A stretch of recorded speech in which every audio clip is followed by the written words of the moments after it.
I'm whipping so much, that's very fun.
Why am I whiffing so much?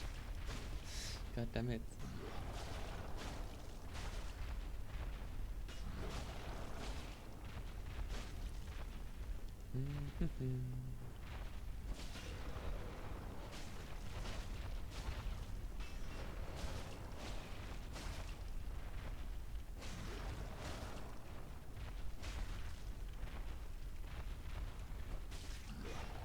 That was weird. Like it seemed like I whiffed, but then like for like the last frame of the attack or something, just like barely hit like the skin of something. Interesting.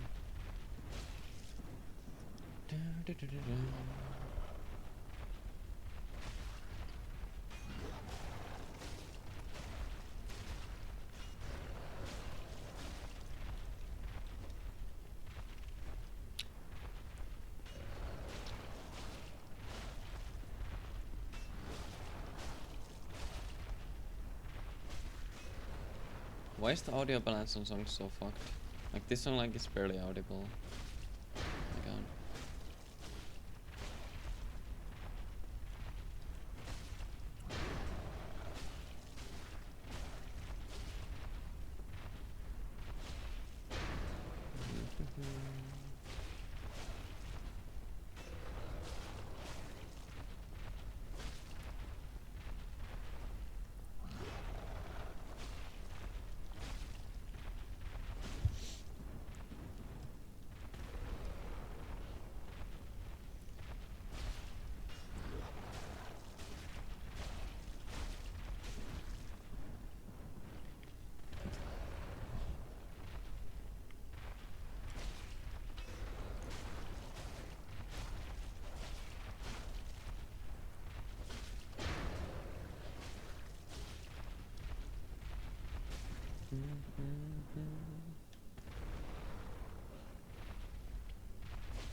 I don't know, maybe I just put the Spotify on too low or something. Or maybe the in-game sounds are like way too fucking high. Not sure.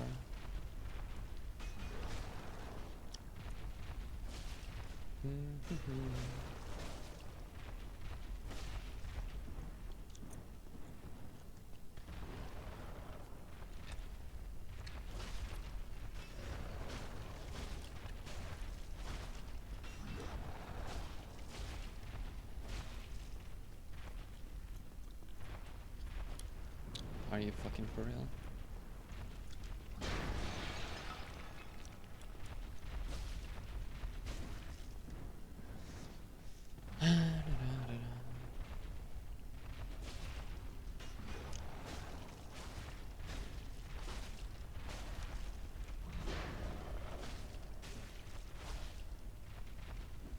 Nice kick.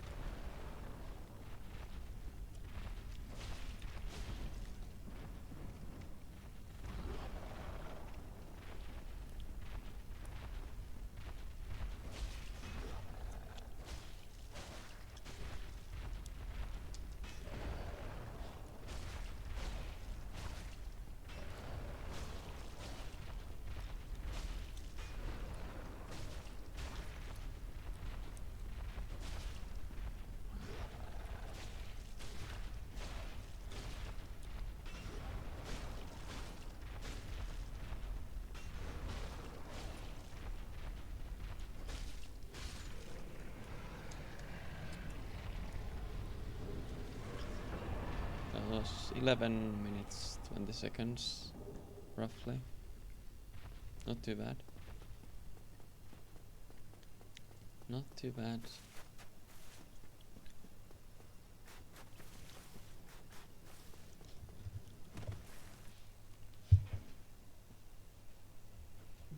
Only in the ancient legends it is stated that one day an undead shall be chosen.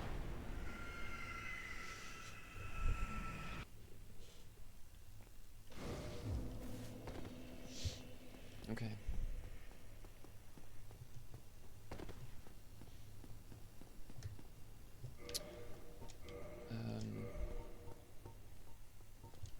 That should be fine. So I guess I'll just up the. That's better probably. I don't know. Oh well.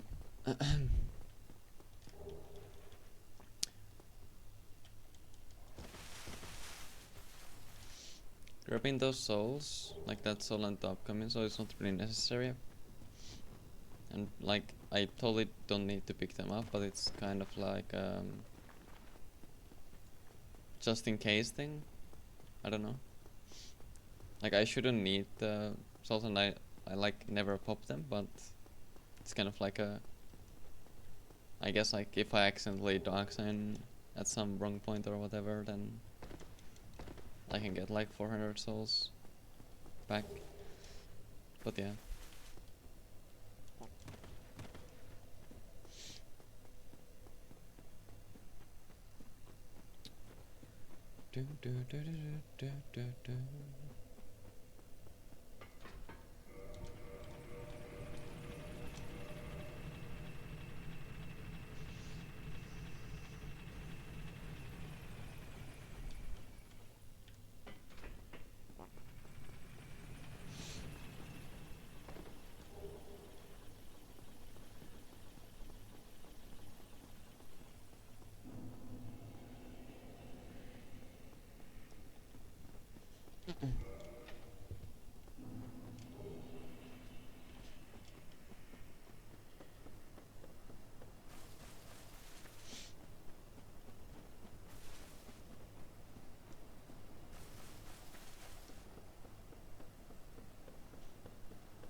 I'll kind of maybe try to like go over the like major things in the route this time.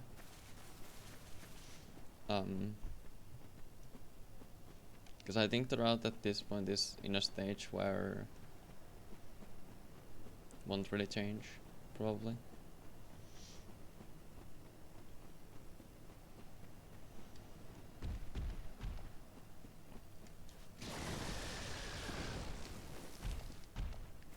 I actually like did some stuff last night off stream. Tested some stuff. I don't know, like I tested one thing for the channeler in Paris, but I don't think it's like I don't know if it's 100%. So like yeah, I don't know. But I'll do it anyway. And then I did find a very slow but at least like consistent strat for the Painting Guardian in Anor Londo, the one before the Great Magic Weapon pickup.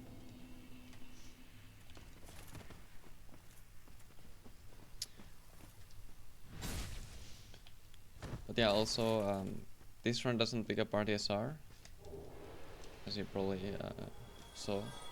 That's because RDSR only increases the damage by 1, because it doesn't take buffs into account. So yeah, it's not worth it to grab it at all. It would make like a slight difference if you upgrade to plus 15, but that's also not really worth it due to the hassle that poses on the run. Especially for any percent. Like for all bosses you could maybe make an argument of plus 15, but even then it's like probably not worth it.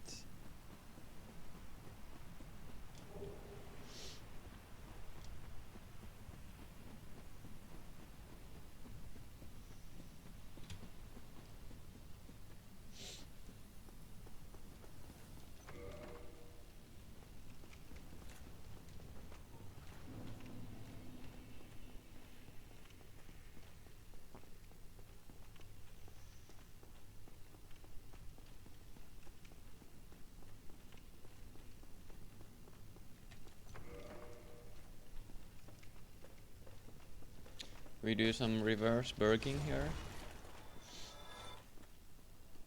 But luckily, thanks to a clever parkour, we don't need to bait or kill any enemies here. We simply jump over the railing to get the gold pan resin.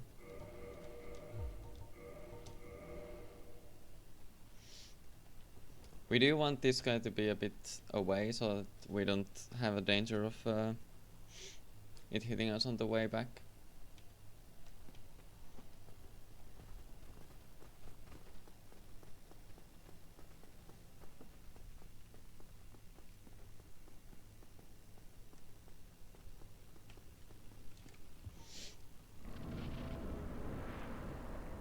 Go through a fog.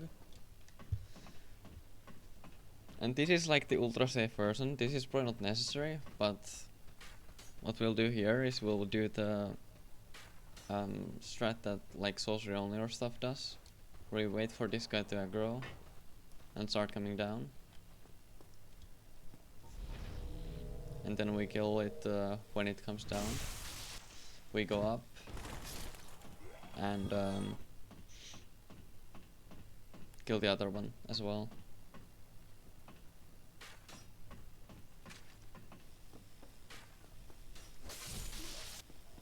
This means that we won't be able to kill Taurus in one buff, but that's totally fine. We don't need to.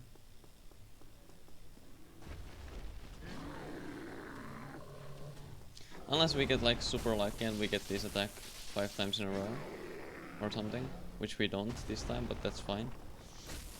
You don't want to punish anything else than the swipe that you roll into twice, because the other attacks have kind of a faster recovery, I think. So you only want to punish these with one running R1. You can technically punish them with 2, like R1s at that point, but it's just not really worth the risk. If you like taking risks, you can still go for the punish, but I wouldn't recommend it.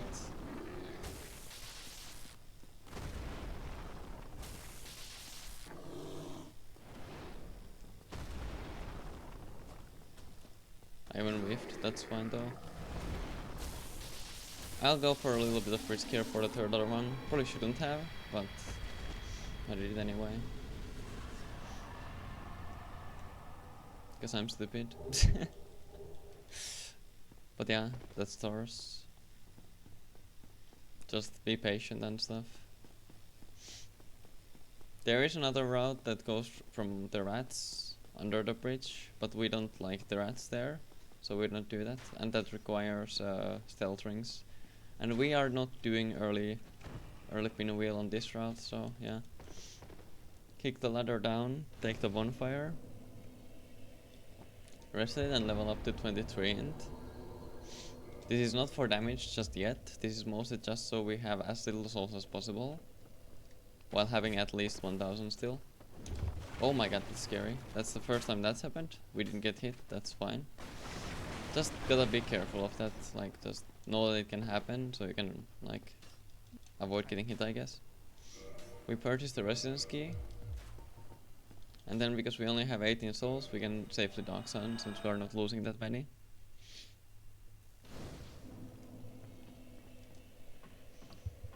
And we buy the residence key since we need Griggs. We need the free Griggs from Lower Underberg. So yeah. You could technically kill the merchant as well, but it's not really a viable strategy on this run.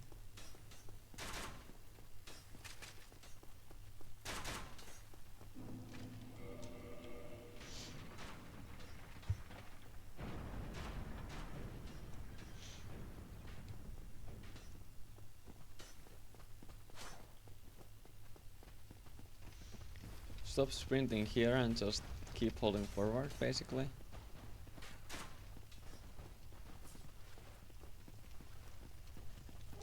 Grab the skulls, roll off, roll once on the ground. This should make it so that only the one that's already here is on this side. We want to make sure that it's attacking something else than us. We grab the basement key, pull the lever,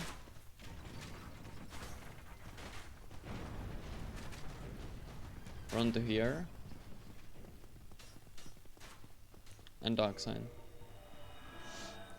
That area can be a little feisty, so just like be mindful of what's going on, and if you feel like it's not safe, then just take your time.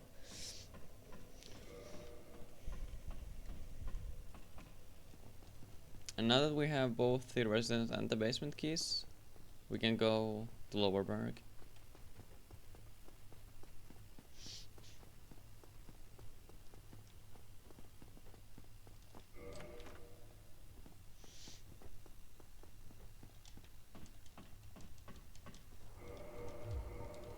Equip the arrows and the bow.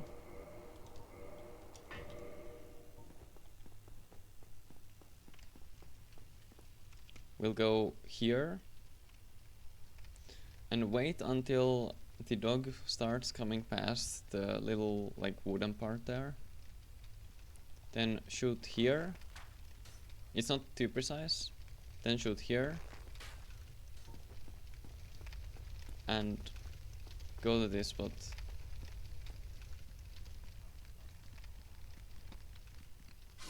We got lucky on that.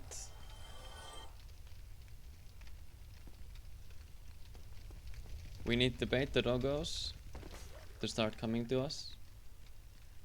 Not that spot, that tempting it there is the problem, but that's fine because this one is already aggroed in a way that will make it come around as well. It ran into the fire, that's good.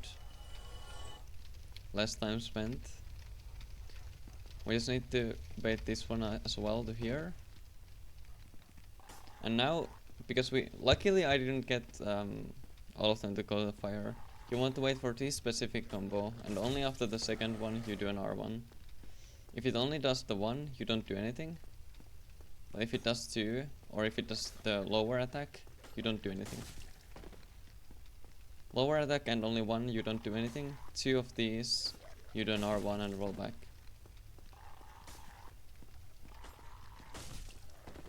And eventually, either you will kill it with 1,000 cuts, or it will jump back to the fire. We open the door to save Griggs, and dark sign out.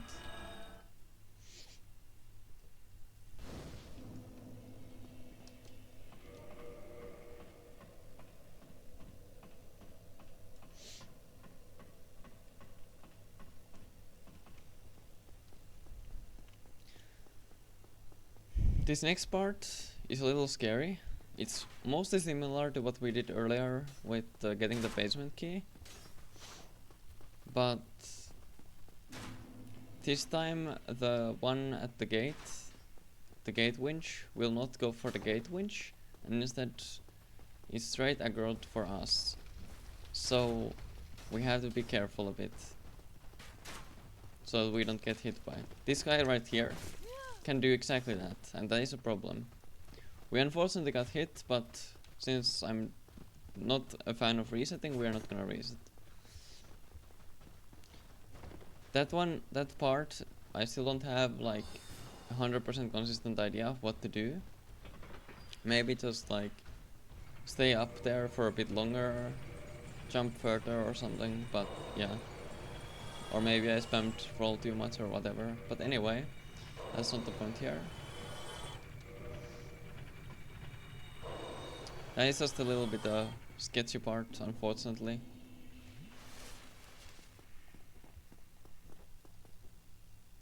You want to pop the souls. You don't need to pop the small souls that we got at the start, just the bigger ones from New Londo onwards. We talk to Griggs. And we buy magic weapon. I'm also going to put active gadget and no death from gadget since we got hit, so we don't have to worry about runbacks.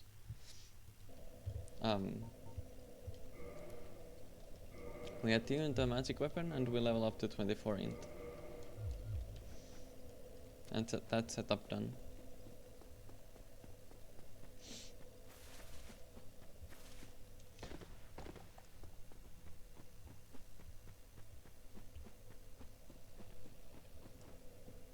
You could probably get higher int if you get some souls, if you want to, from like Blighttown or whatever, but it's not really super necessary.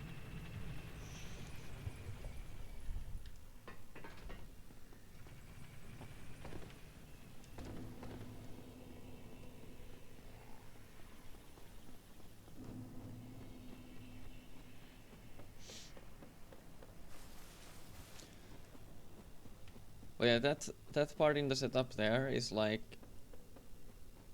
one of maybe 2 parts in the run.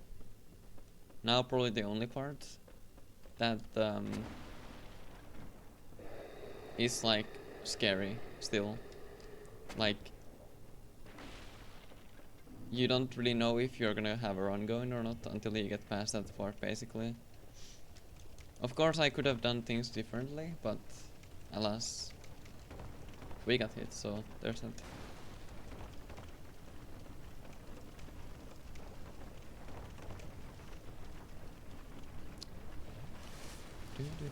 And you don't have to do that kind of pathing in Blighttown, I'm just used to doing it, so if you want to take the ladders or whatever, then feel free to.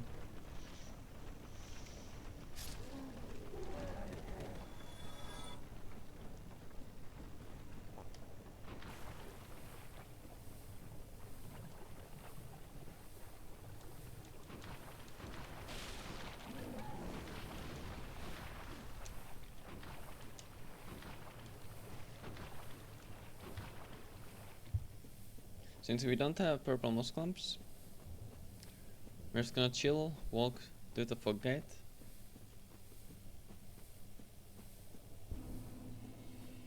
While walking to a wall, because I'm not paying attention.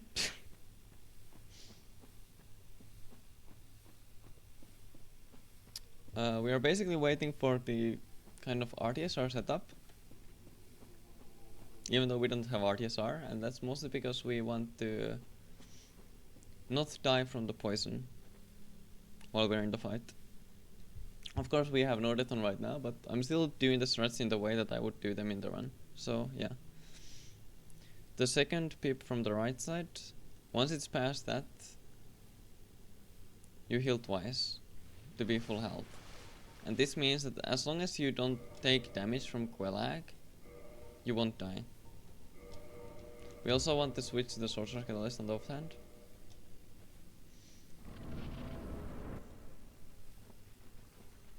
And there isn't really too much to say here.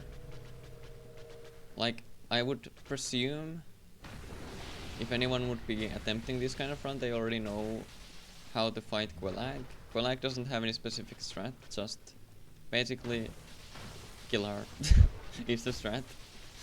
So yeah.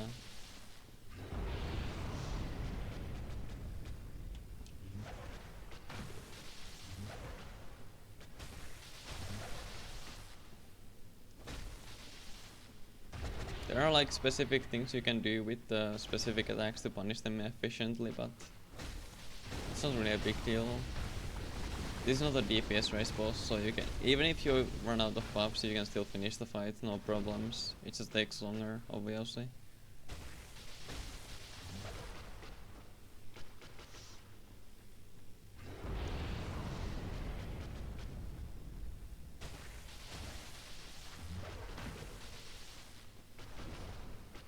We ran out of the buff on the gold piracy, that's fine though. Now we just wait to have an opportunity to buff with the magic weapon.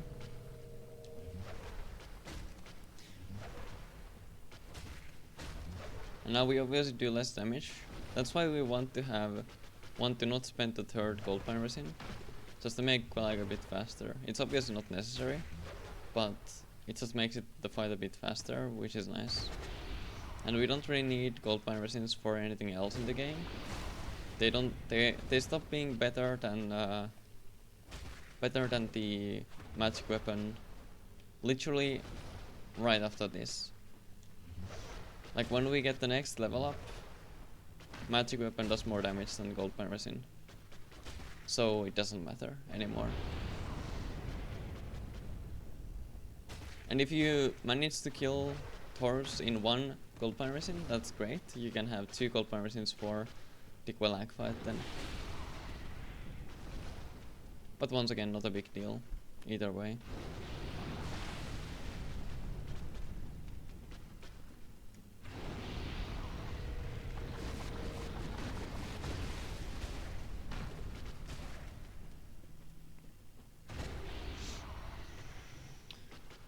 We have a little bit of annoying situation with the lava here, so we just need to sit tight and relax.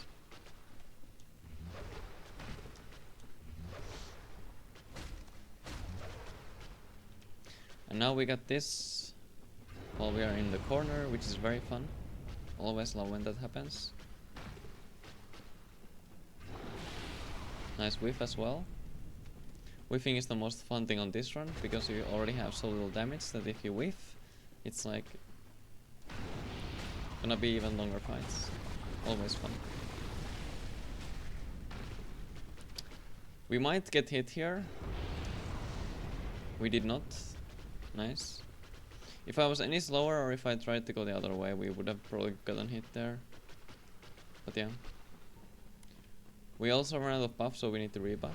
That's fine though. I'm fucked. Yeah. I shouldn't have healed there, that's on me.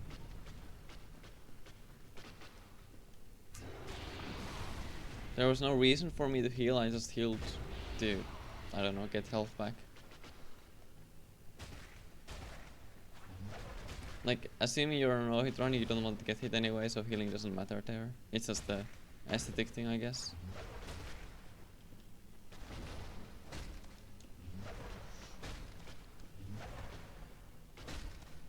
At least we don't have a one-hit run now, so that's great.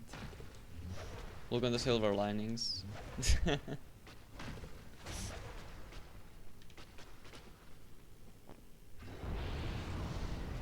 I obviously didn't like intentionally get hit there, if that's what you're wondering.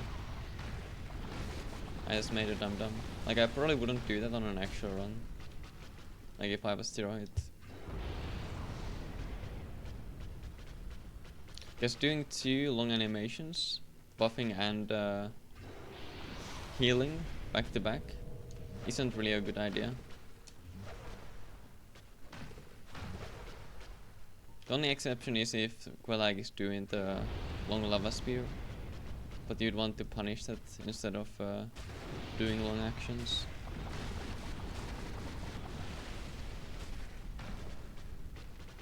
My left stick is not feeling good right now. It's feeling really weird. Like really jagged.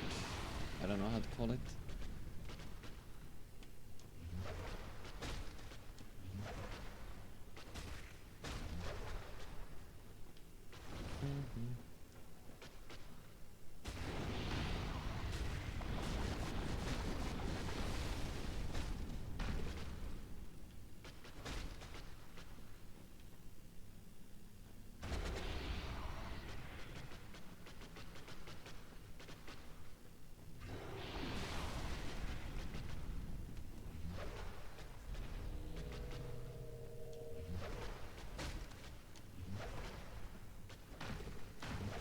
We should be fine on the buff unless we get like really weird RNG right now.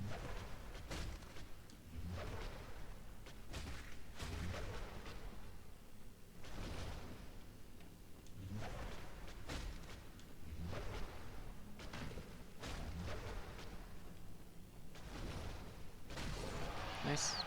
Sorry about the dumb mess up with the heal and stuff there.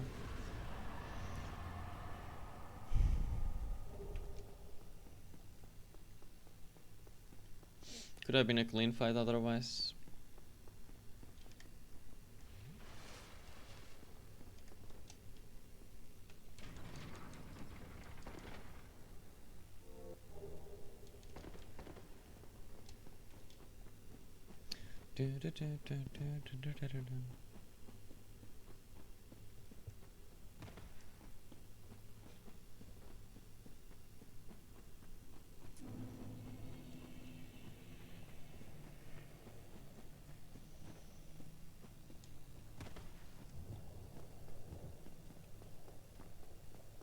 And we do ceaseless early on because we want the souls. The souls are very important early game because we want to get to 36 int. Technically it would be doable without, probably. I actually haven't tested, but probably would. But it doesn't really make sense to not do ceaseless, I think.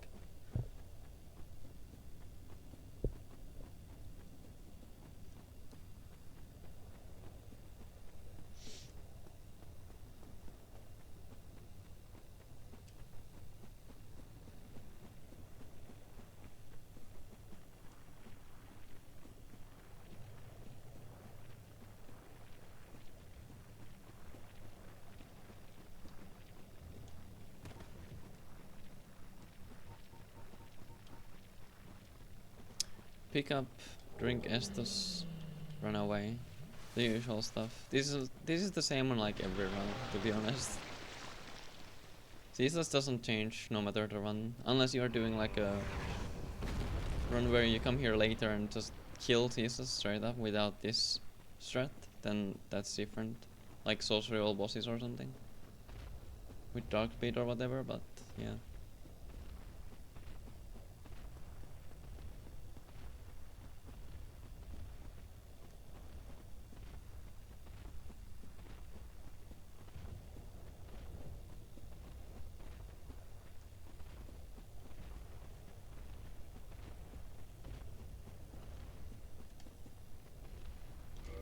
Pop the soul while waiting, the Quelag soul. And once it's popped, we can just walk and kill Jesus.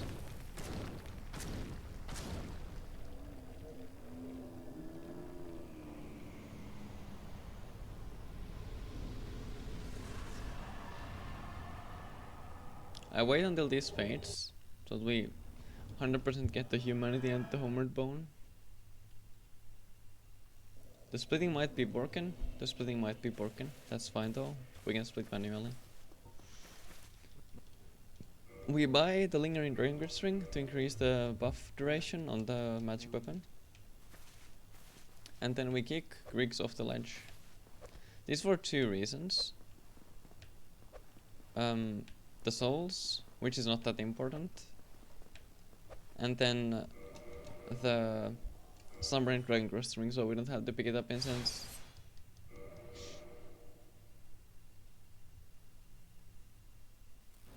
Oh, the guard now it's split actually, so I'm gonna have to go back on the splits a bit. There, okay, that's fine.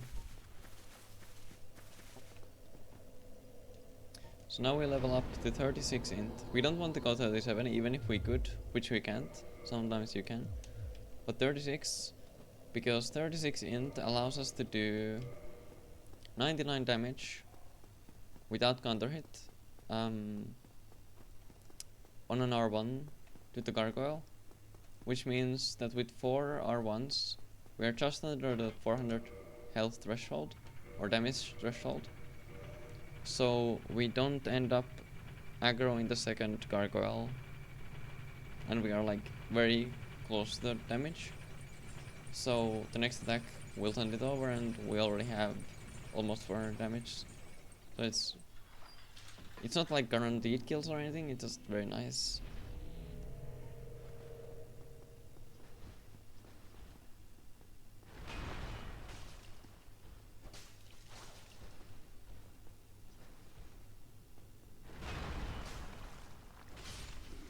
Okay.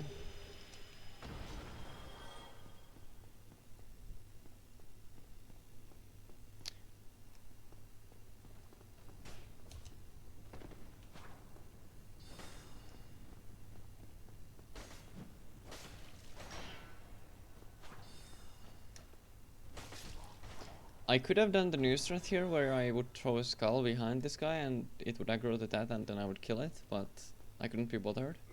That would make that consistent. I was just being lazy. But yeah, ideally you basically from here you throw a skull like there or whatever, so the Baldur's Knight aggroes to it. Then you buff, and with the buff you go and kill the Baldur's Knight without any issues.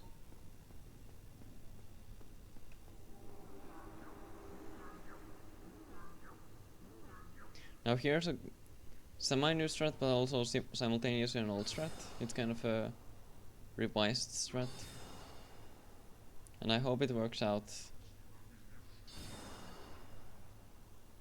We need to wait for that, for the channel to the aggro.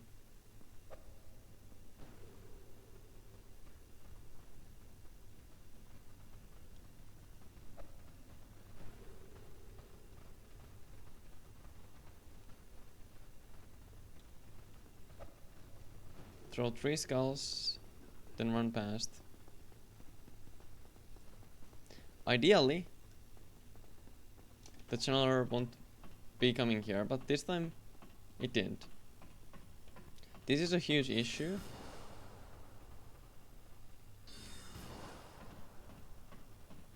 For one reason. Which didn't happen luckily. But sometimes the channeler can shoot its projectiles to the ladder. So even with the new threat, kind of new threat, it didn't work out, which is good to know. So that area is basically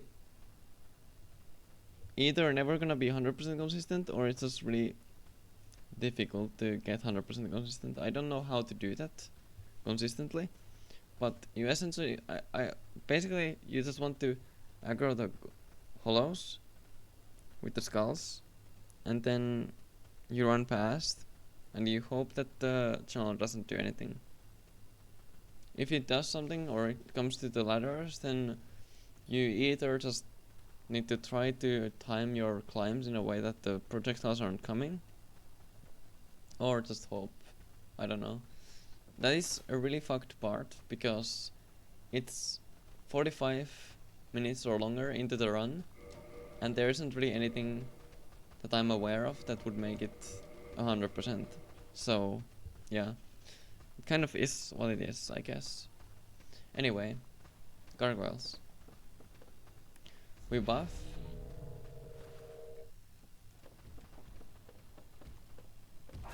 One R1, 99 damage.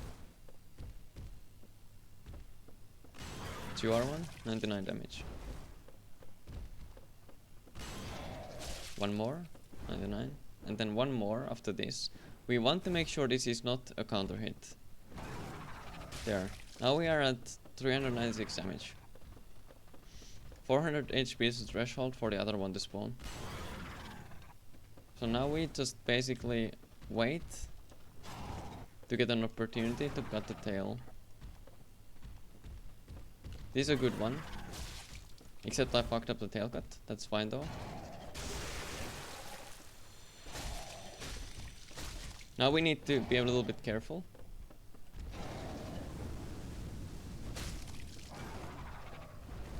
If this happens, you just kind of need to know how to do gargoyles. That's all there is to this, if this happens.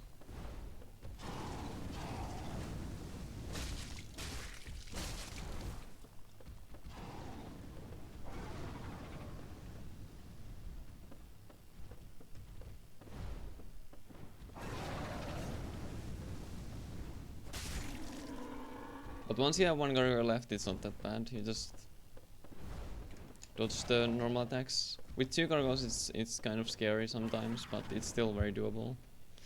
Just need to be patient, not greedy at all.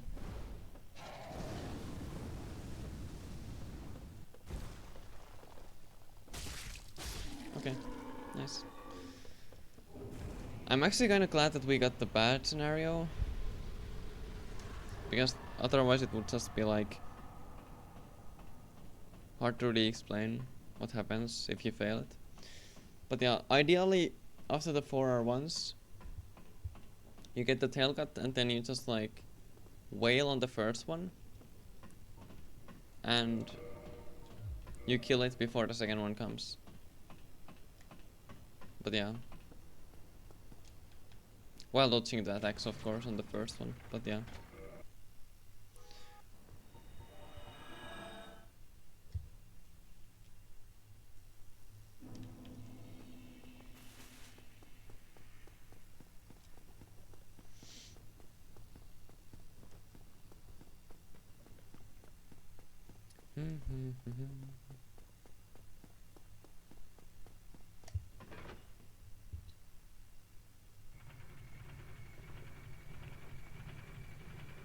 And we can rest in Firelink of course, because we did Quelag first, so Firekeeper's gone. The Slaughter killed her.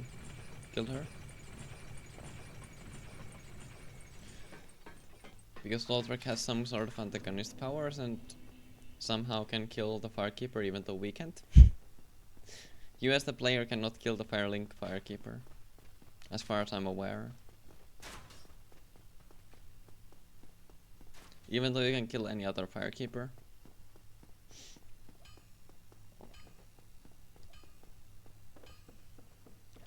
I suppose it's the failsafe, the questline of Lothrak, like making sure it works. I don't know. Anyway. Here we level up 1 level to strength and the rest to intelligence. The strength level is not 100% necessary, but it is nice to have now. Because it means that we have the stats to wield the grass crushed shield. So we can use it normally. We technically don't need it 10 strength until Gwyn, if even then, but it is nice to have. So we can just use it normally. And I parry the Silver Knights in Arlondo, so yeah.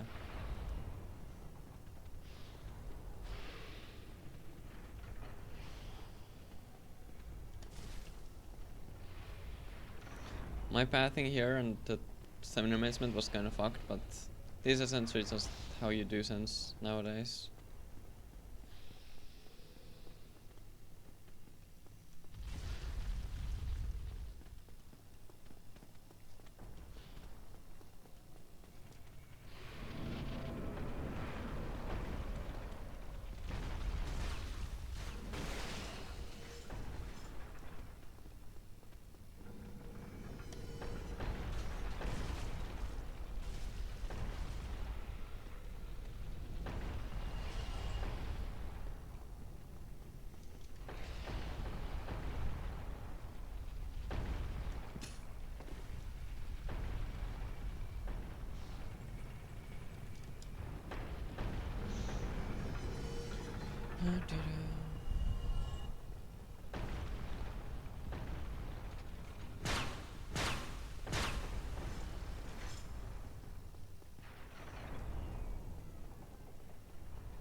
Now this is where some difference the normal run comes from.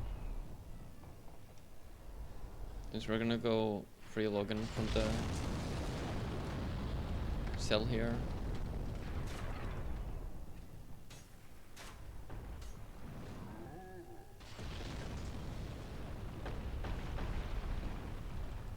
The timing here is kind of fucked, and you don't need to really worry about it that much. As long as you get down here without being hit and this wall breaks, you're fine. But with specific timings, the snake here doesn't spawn, but the wall gets broken. So that this happens, and it's whatever. You don't have to worry about the snake at that point, but anyway, not necessary. You free Logan and born back.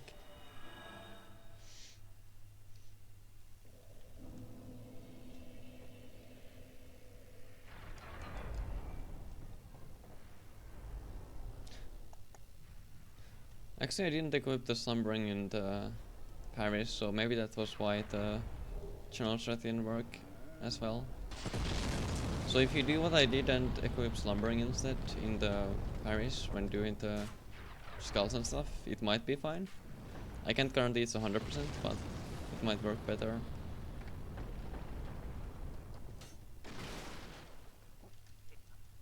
We come here to buy 1 green blossom.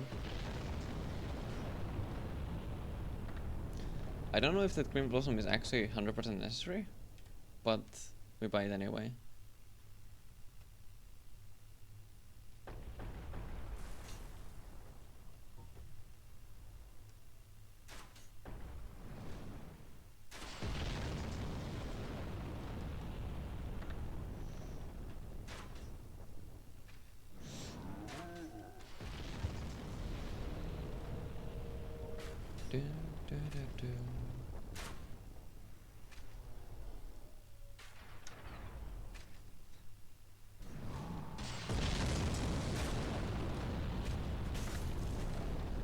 How did I whiff the second one? What the hell?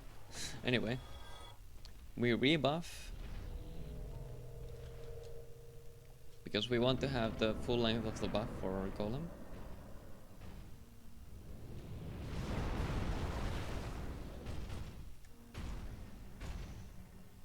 One, two, 3, 4, 5, 6, 7.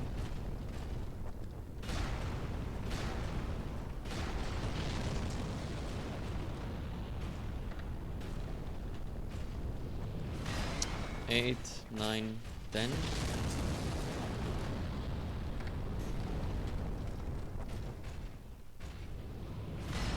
11, 12, 13, 14, 15. And then 8 to make follow. Let's make sure the 15th is in an orientation where golem can actually follow. Even if it doesn't, you can just like redo it and whatever, it's not a big deal. Just makes it faster.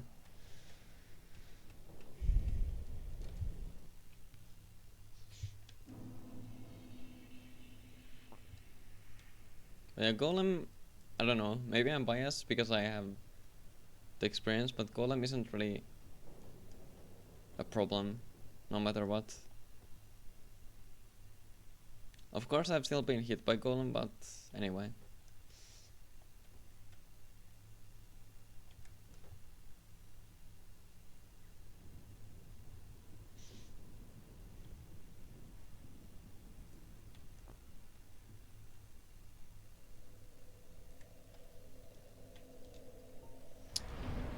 Just dump into it.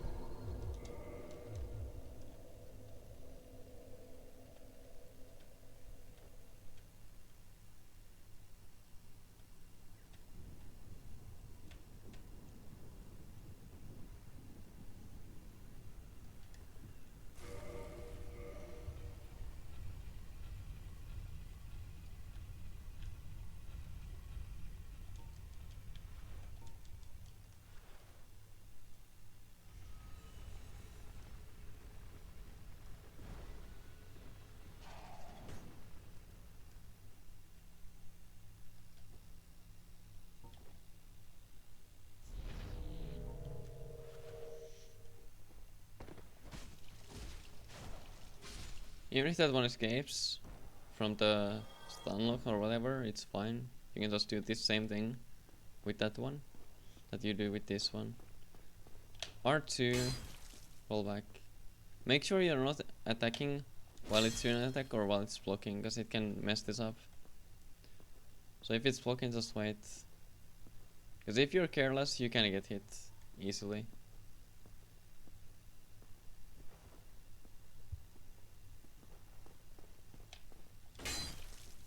But you essentially just want to do R2 and then put the stick forward. Not put the stick forward first.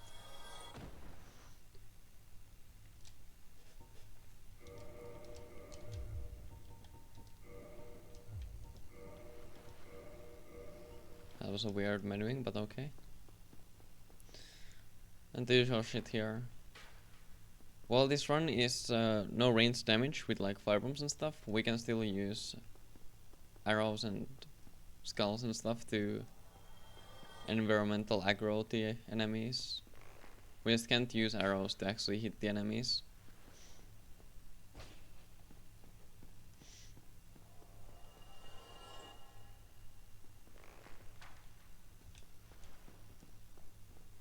I almost just ran off the edge there, very cool.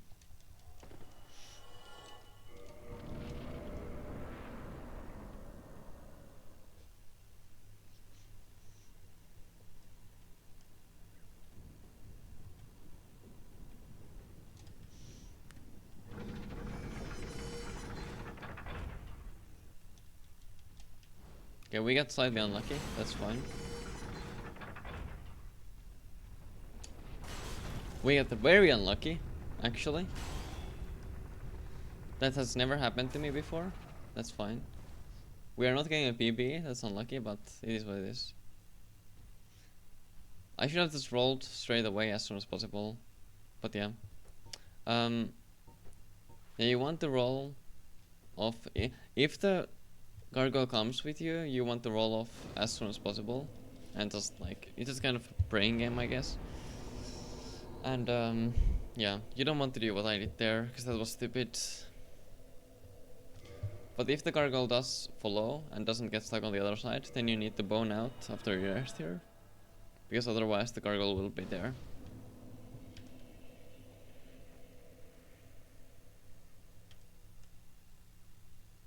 That was unfortunate. Why? I don't know why I thought of doing it like that, but yeah. I guess my mind is not in the game properly right now.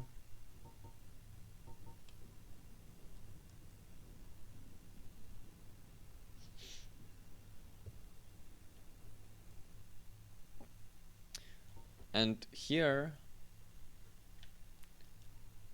we used to just try to kill the pending guardian here, but last night I figured that this is safer. We do an attack, then we run the fuck away.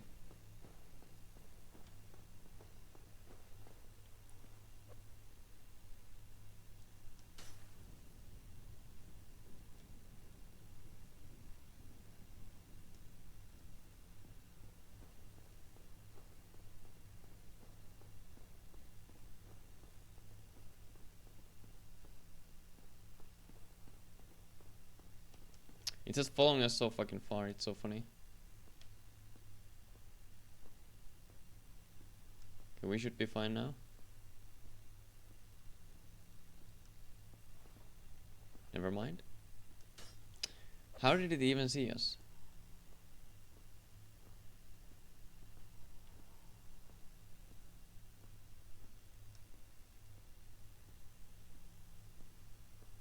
This is like actually scary sometimes.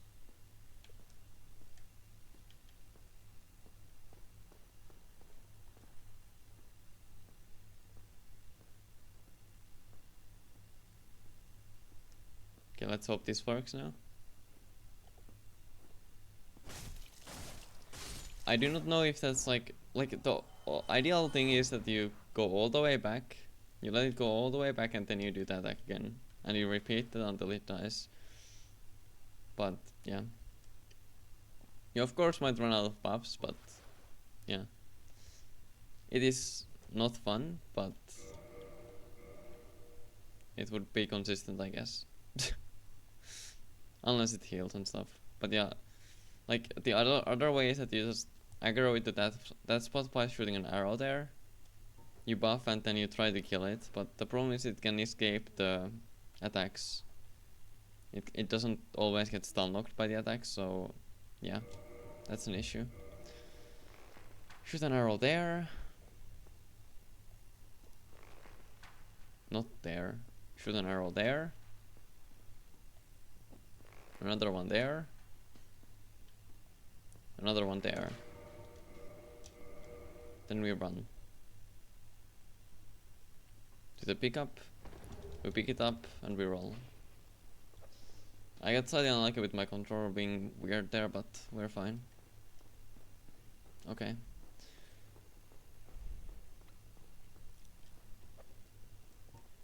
And here you can just bone out again. You can do both the bone outs, I'm pretty sure, like the gargoyle and this one. Then we attune to have both of these on. We only really need the great magic weapon from now on, and then crystal magic weapon later on, but we still have everything attuned just because. Also replace this with shield again.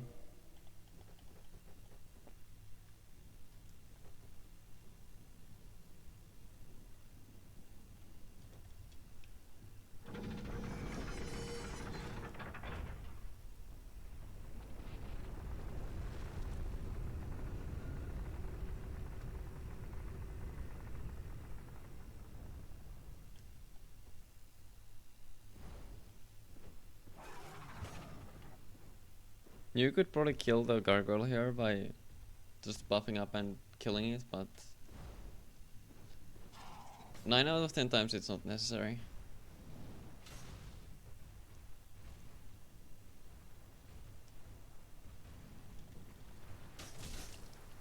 launch this guy, attack it after it recovers kind of, so it falls off.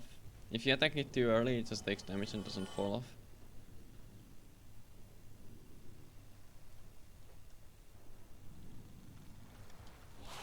Avoid this guy's attack. We got lucky we didn't get lightning spears. Very cool.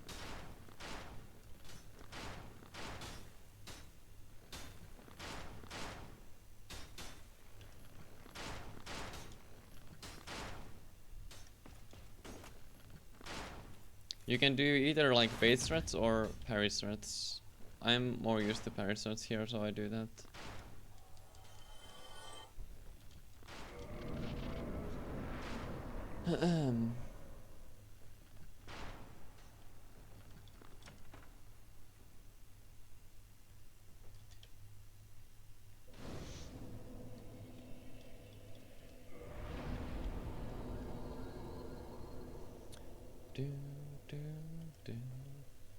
You don't necessarily need to take that bonfire, but it's a safety one kind of, on no reset and stuff. I'm so good. And I guess if you want to bone out of the fight, you can also take that for that. Or if you kill the gargoyle or something, then yeah.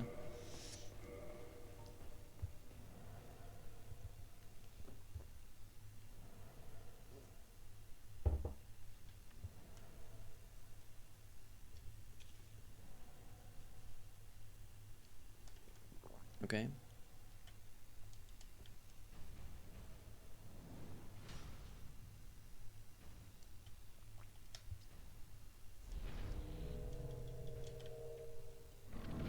We should be fine on from that. Okay, we didn't get the charge. The charge is actually for me the best opening. Oh my god. I am not paying enough attention at all.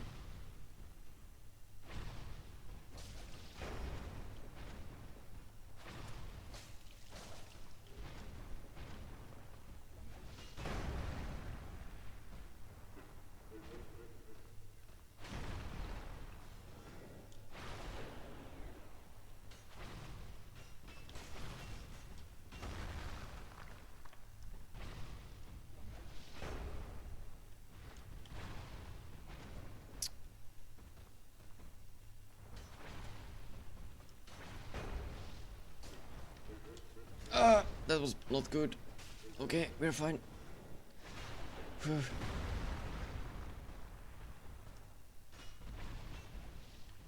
Again, for bosses I can't really give much detailed advice, it just get good at the boss, I guess. As bad as that sounds.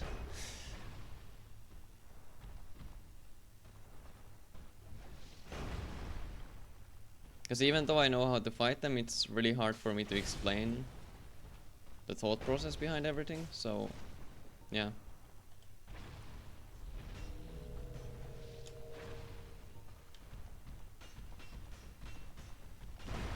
And I presume if anyone is actually like trying to do this kind of run, they already know how to do the fights normally.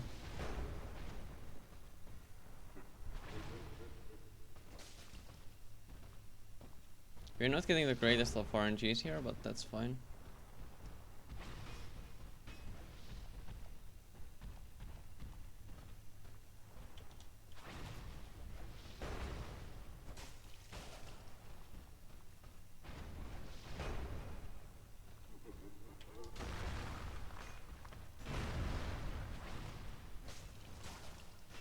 Don't get greedy. I need one more attack, but don't get greedy. I just mistimed the roll so badly there. Okay, that's 2 hits on ONS fight. Unlucky. Didn't even get the tie on the PB. I'm so sorry for that. Like, that is so weird. I don't know how I mistimed the roll there. So annoying. Is what it is though. Sometimes we just do make mistakes.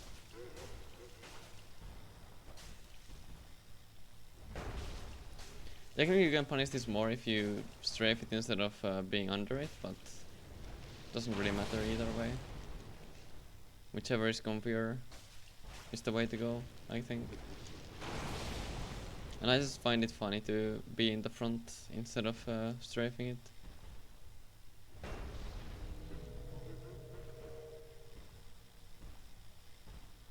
Are you okay, mate? I am so confused.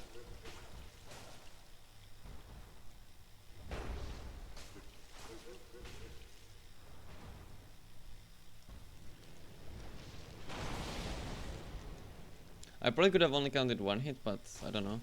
Whatever. Anyway, that's ONS. I do feel bad. That was very stupid. I don't know why I mistimed the roll. But anyway. We ball.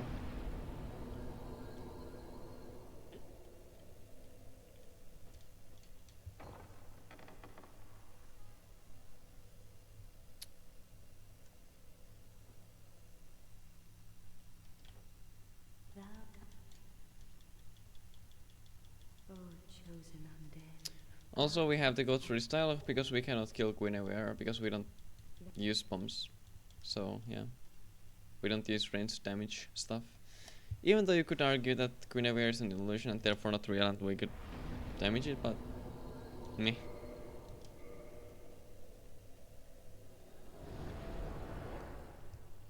Not really a big deal anyway.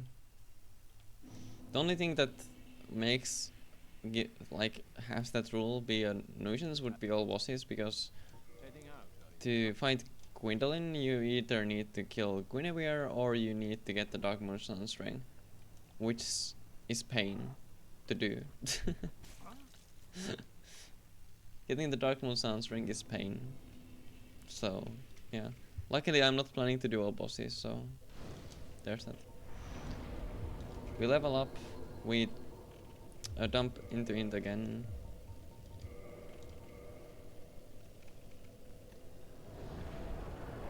And even though the split says teeth, we are gonna do something else first.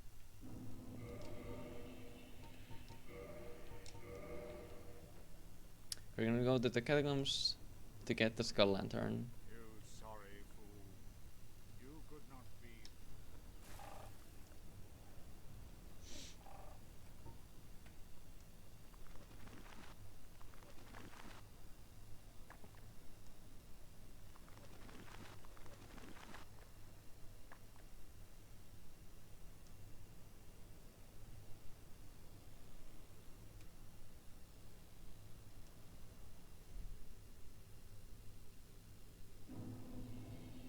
Stand here, and this is a hard thing to aim, but you aim roughly here.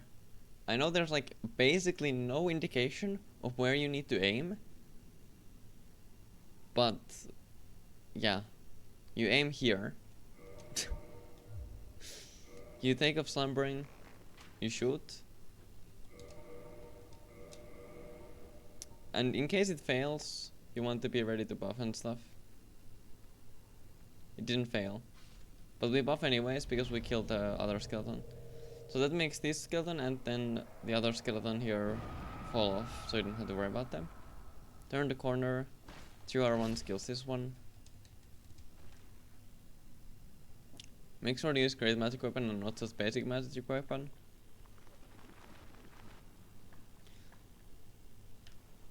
Strafe the fireball, 3R1 skills this one.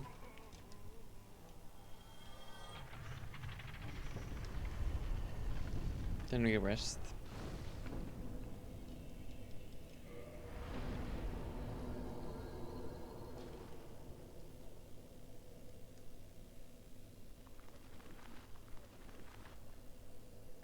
Come stand in this corner.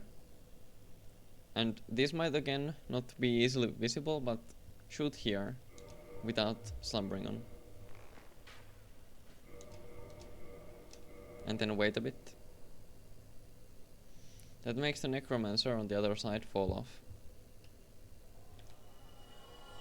So you don't have to worry about it. Bait these skeletons. Not being able to use firebombs or hit them with the arrows makes this part a bit scary, but it is doable. It is just scary. for this one specifically. Just make sure you don't get hit by it when it's doing that. And then we just walk here. And this one falls off.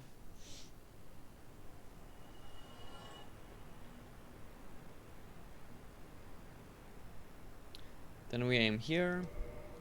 Again, aggro bait stuff. You can see past the menu screen that they turn, so then you can drop down. I got unlucky. That is a hit, technically. I'm gonna just do a risky thing here after they aggro. Normally, actually, do I have arrows? I have 3 arrows. I'll do something here for the sake of demonstrating. Hold on. I'm gonna do unlimited goods, unlimited ammo for a bit. Because I need to, I want to show how you would normally do this.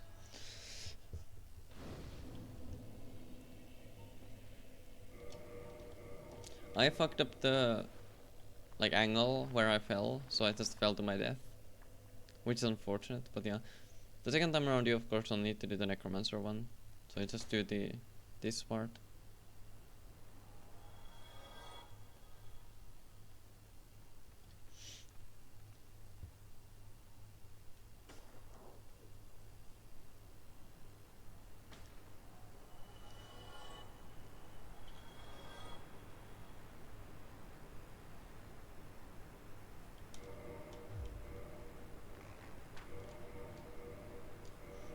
Once again, drop down, and then try to do this. I don't fail it like almost ever, but yeah. You can buff with great magic weapon, but I just use magic weapon for the sake of not spending a great magic weapon. Drop down this guy. If it doesn't die in one hit, just attack it again. Not that big of a deal. And then either, if this guy aggroed, you just wait for it to de-aggro and then you just run past here. Should be fine.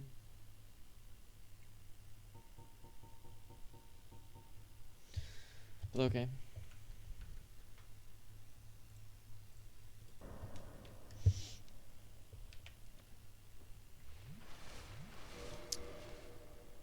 Now we're rebuff with the great magic weapon. And it's pinwheel time.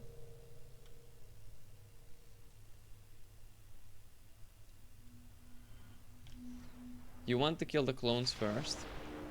Just take your time. Even though we are on timer with the buff, just take your time. You don't have to hurry that much.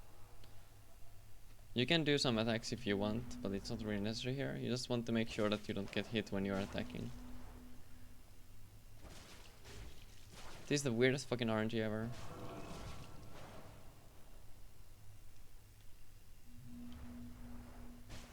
I didn't really... Okay. Couldn't really showcase anything on Pinwheel because the RNG was so fucking weird. Whatever.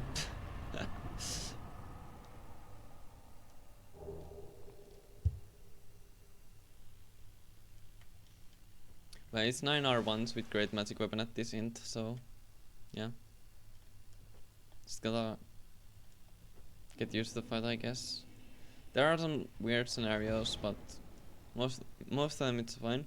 And if you happen to get the multiple clones, just be careful, be patient, and then you can kill all the clones first. And that will mean that there will be no more clones. If you kill all the clones in the multi-clone phase, there won't be any more clones. And you will only have to deal with the main pinwheel's attacks.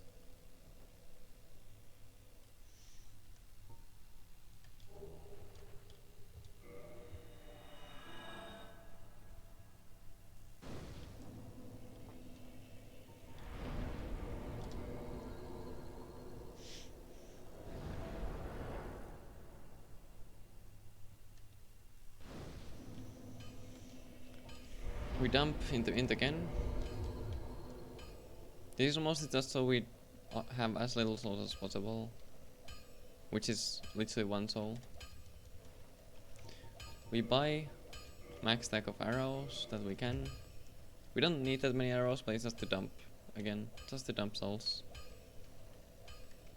And we need some arrows, so might as well buy the max stack we can. Why we do that is so we can use Dark Sign from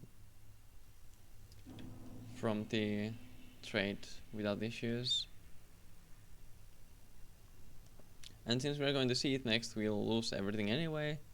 So yeah, might as well dump everything.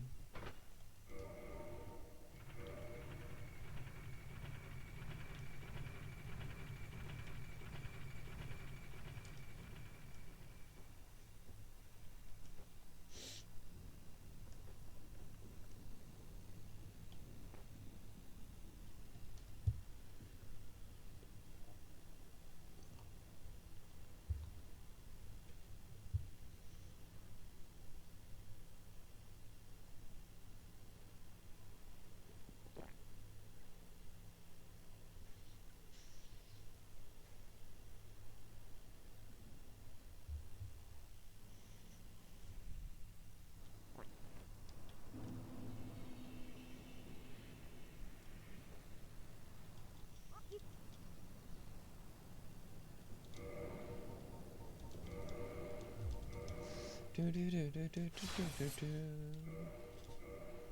117, that's disgusting, but okay. I mean, we did. Yeah, it's fine. Doesn't really matter.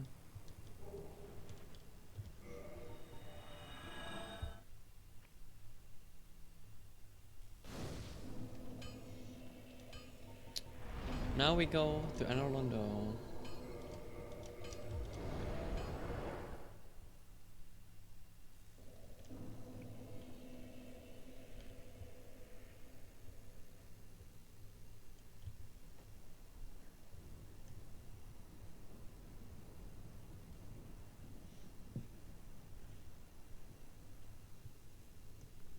Do, do, do, do, do.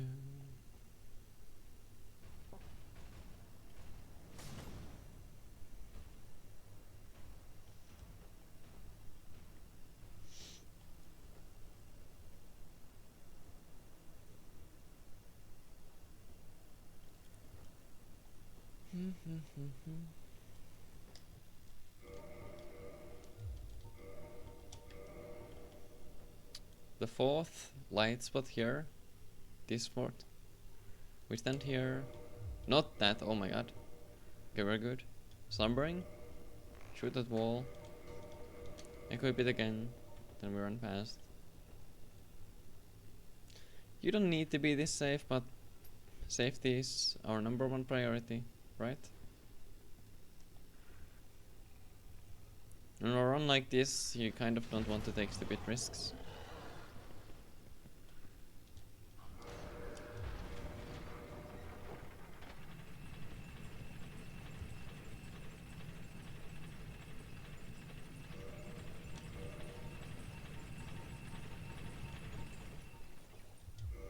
Unequip fog for a bit.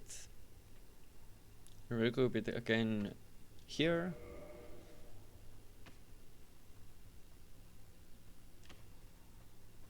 Then we run past and hope that nothing bad happens. That was close. This part is also a bit sketch, but it should work like 99% of the time. You can wait a bit longer before recouping the fog ring as well, and just play around with it. It's a bit tricky sometimes.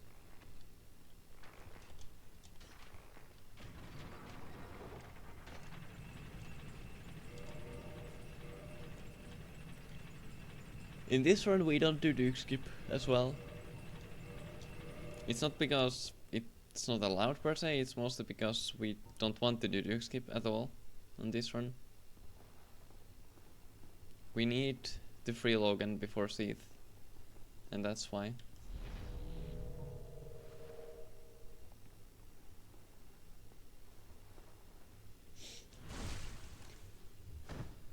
There are a multitude of ways with dealing with this guy. I prefer doing it this way because it's just comfy.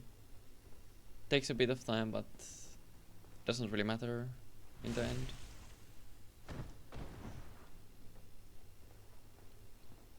I feel like I'm having some frame lag issues in game. It's kind of weird.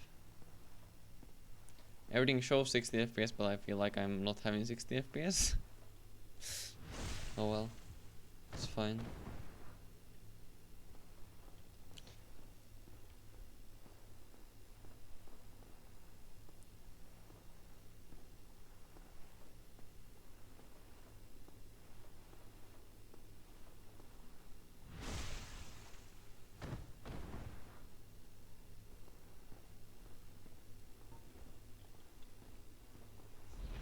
You can already rebuff after the third.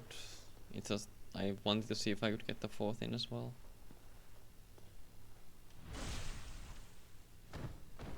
But you need 2 buffs no matter what, because you don't want to have lingering on. Do not aggro the enemy more than it already is.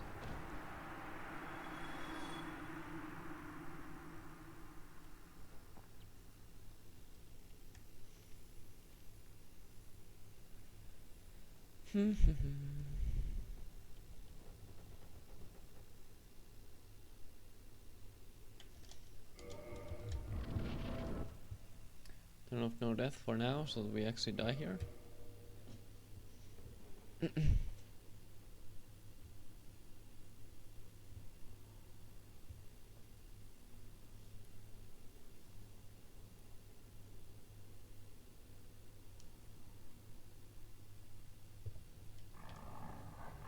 Sprint for counter hit damage, so we get one shot.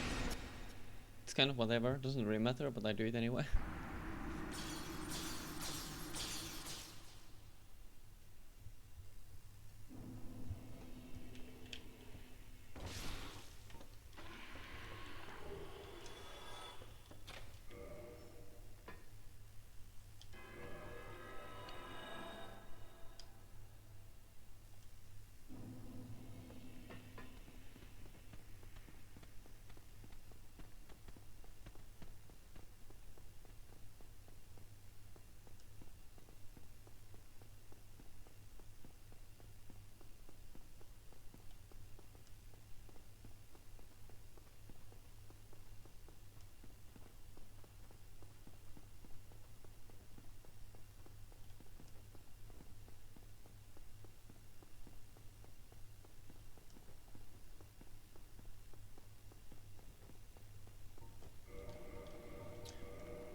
Shoot an arrow there. Debate this one. Wait here a bit. Buff.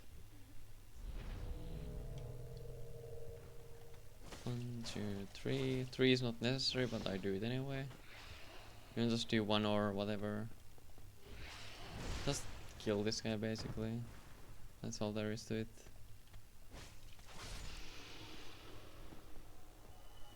Just be sure to not like attack too early when it comes down the ladder, or you get memed by the physics being wonky there.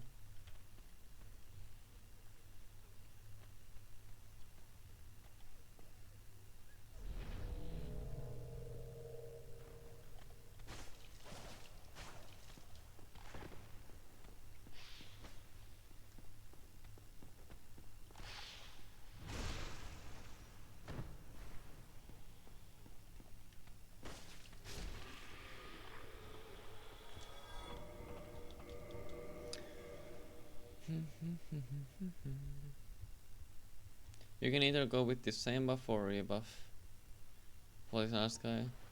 If you're feeling not confident or comfortable, you can just rebuff here to make sure that you have the buff long enough. Even though you only need a few attacks, but yeah. We just dark sign here because we don't really need the souls that we get here, so.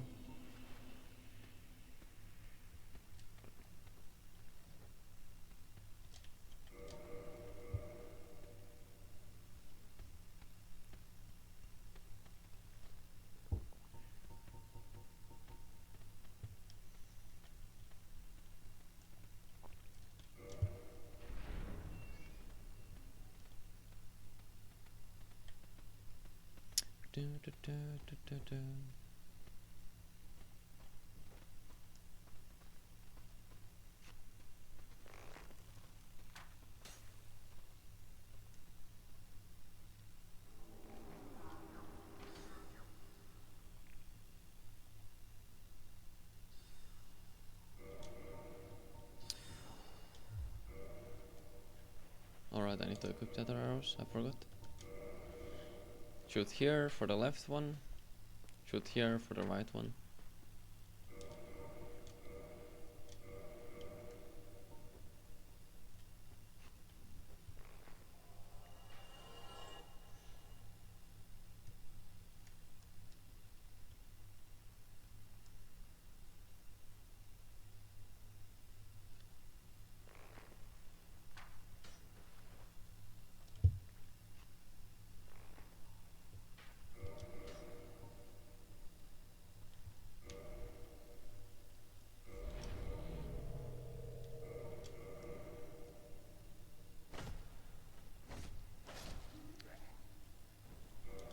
Unequip this for a bit. Parry to make noise. This guy falls off. Kill it.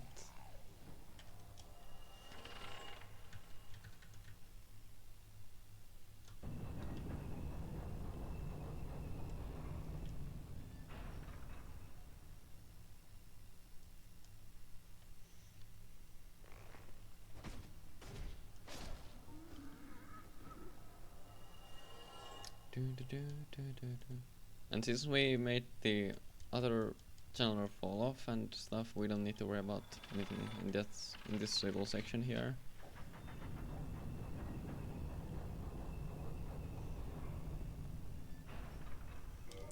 Arrow this wall without sombering, so the hollow on the other side falls off.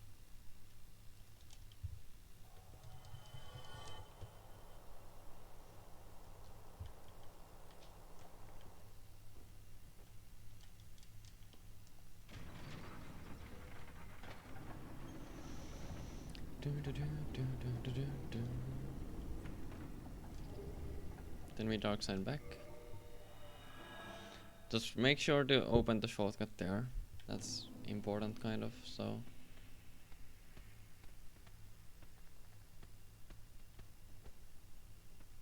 Now comes a bit of a scary part. But I don't know if it's 100% consistent or not, but yeah. There isn't really a better strat apart from killing everything, which is not fun. It's almost, I feel like it's almost scarier to kill everyone here than to do what I'm about to do.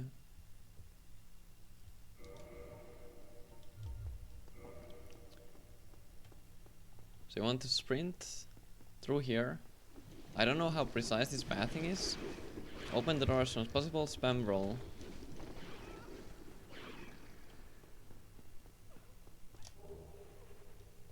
And then is Logan freed.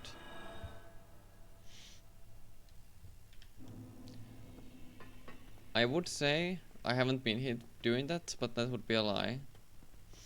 I have been hit doing that one time, but I am not sure if that was the strat failing or me fucking up something.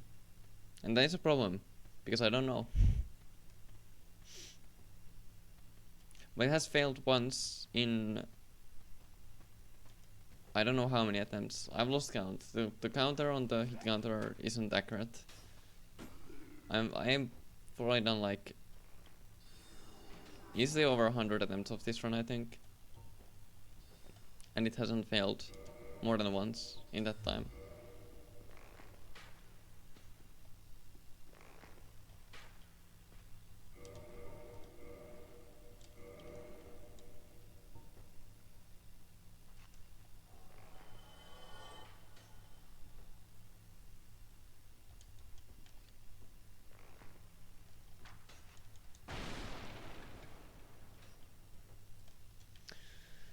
Okay. Now we rest here.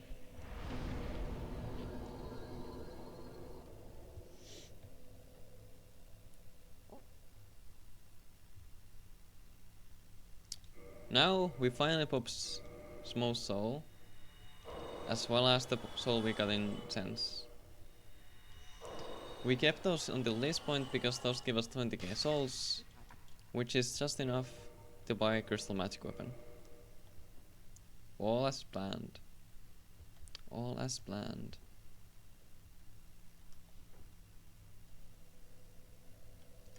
And then we do the largest betrayal.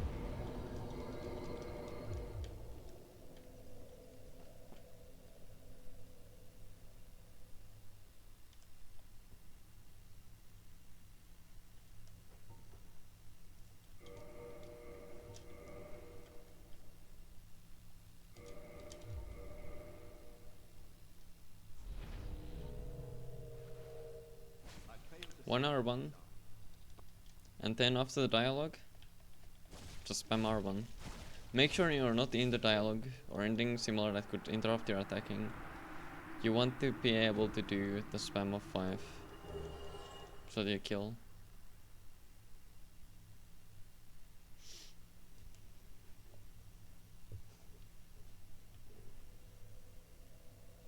And you don't want to be facing Logan when you start the R1s. That's why you face backwards, you do the R1 while like dead angling it. You want to do it that way because if you're facing Logan, you get the backstab instead, which fucks it up.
This pathing is most just up to you, what you're comfortable with, to be honest.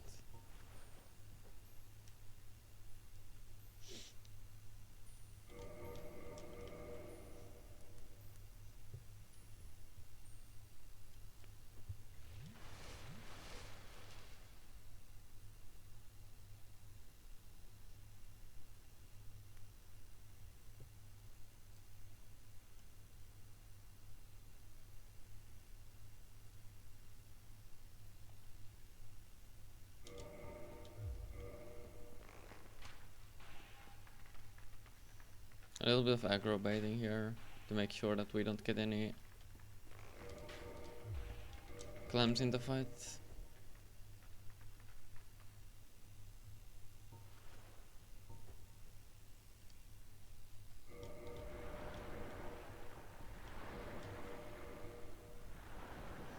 And we are waiting here so we can turn around and have more space at the beginning.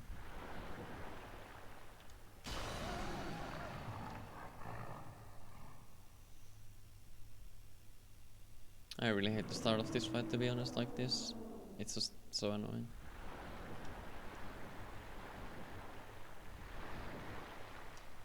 I might be getting hit here. Never mind. Nice. That was a bit weird, but we managed to survive, so that's all that matters.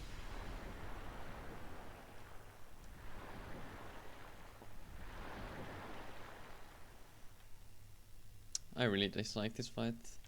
So annoying.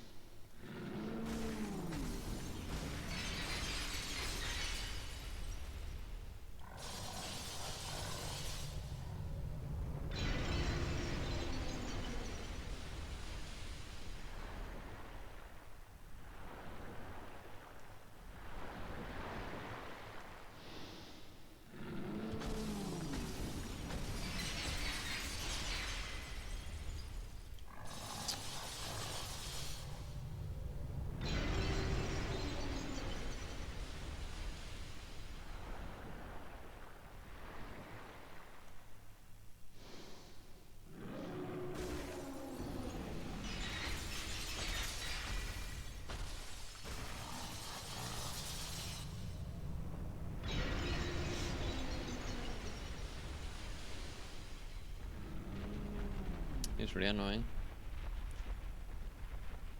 Like the way the big blast just can fuck you over so much is so annoying. I really don't like it at all.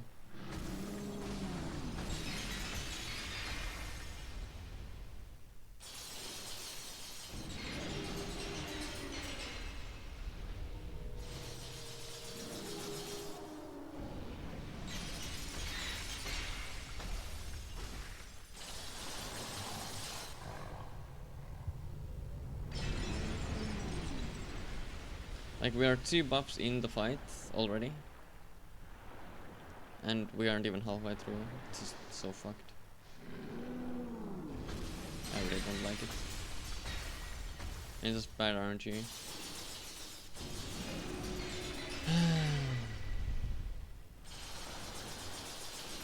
I know I'm just complaining, but yeah.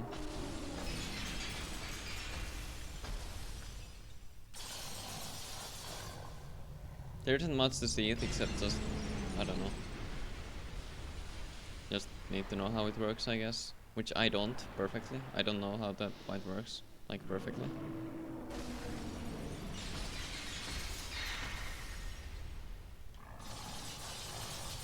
I don't know how the fuck those didn't hit me. I'll take it though, but I don't know how. Like what caused those to not have a hurt box? I want to know. My god. Like I was sure I was gonna get chipped there, 100%, but I didn't. Like why?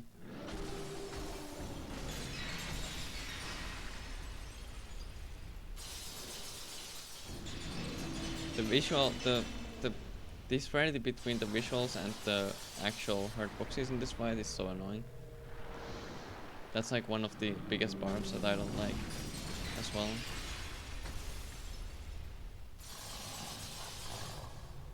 Because sometimes you trust it to work the way that you've seen it work and then you get hit for apparently no reason.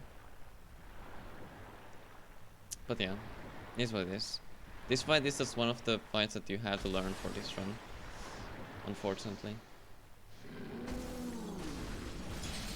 And not really for any other run out there.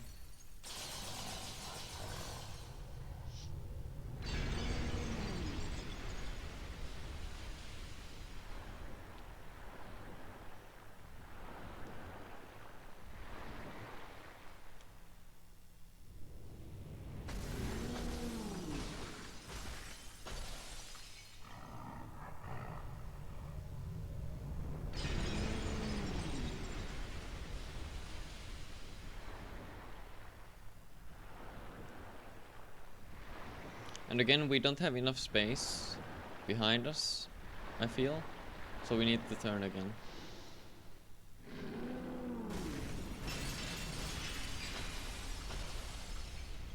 The big thing about this fight is you want to make sure that you have enough space to run away from the big blast.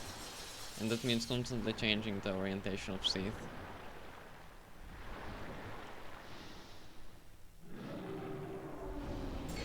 We're actually running this slow on buffs, that's wild.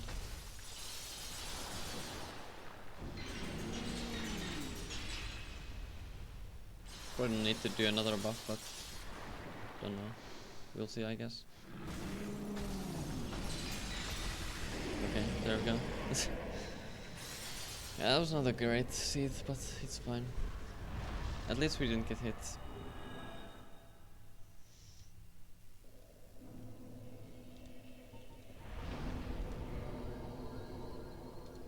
Make sure you have at least 20k after Seath. You can spend on levels, but as long as you have 20k. You don't want to go under 20k.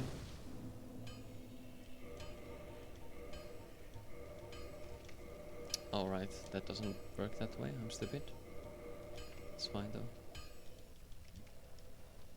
Because we're gonna buy the Crest of Authorius.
Nice whiff.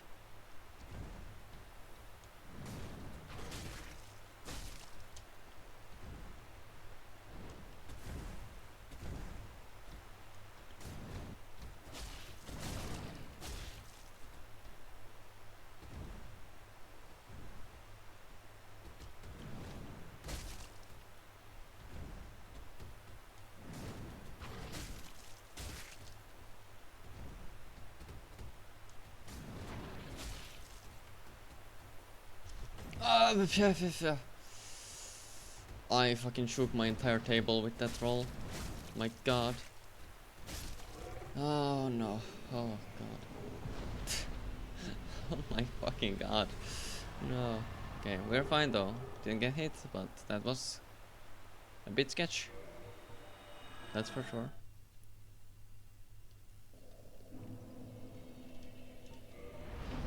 Now we get 60 int.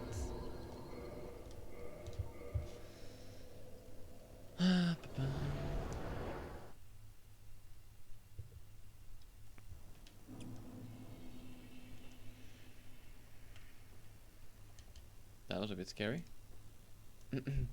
Okay. Yeah. Now it's New Londo time.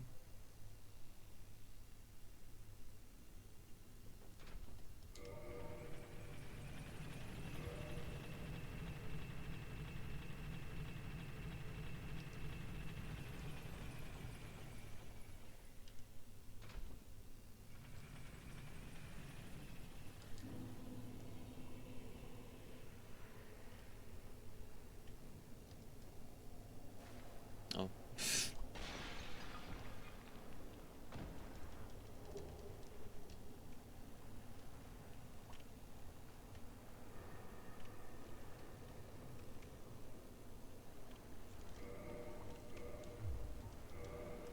Alright, I still had the one skull, because I didn't use it at the bottom right for some reason. Whoops. Oh well.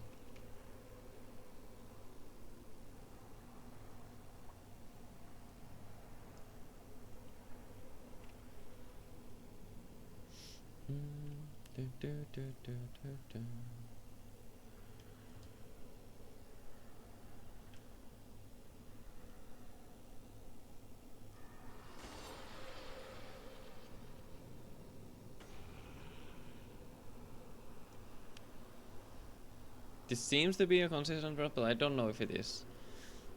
This fucking area in New Londo is just a mystery to everyone, I feel like. Or maybe not everyone. Maybe I just haven't heard a consistent threat there, but anyway.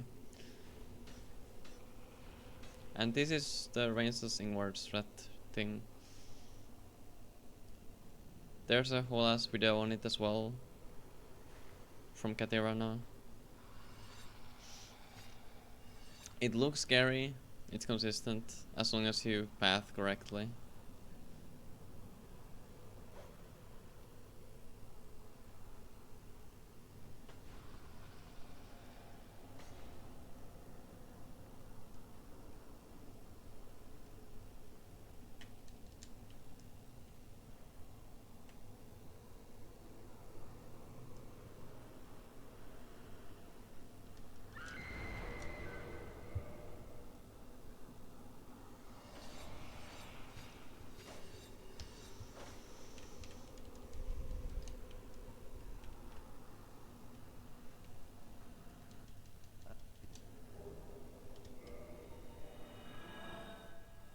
now we do it again, kind of.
This time we don't need to worry about buffing or the transient curse or anything, because we'll just run past stuff.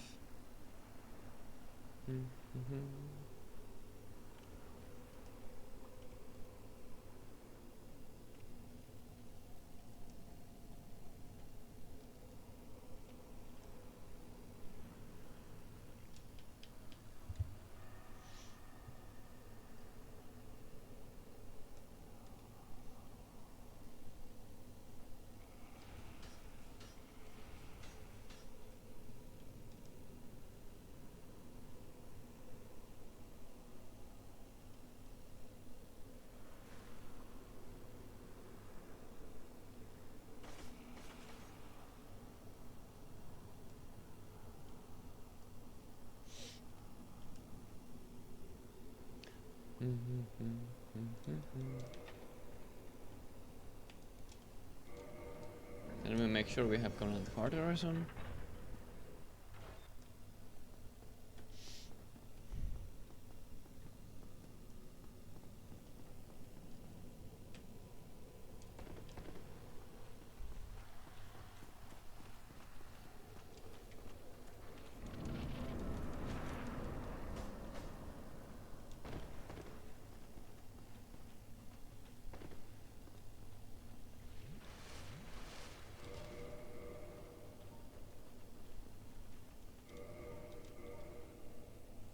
Dropping this is not necessary or anything, but I do it anyway for fun.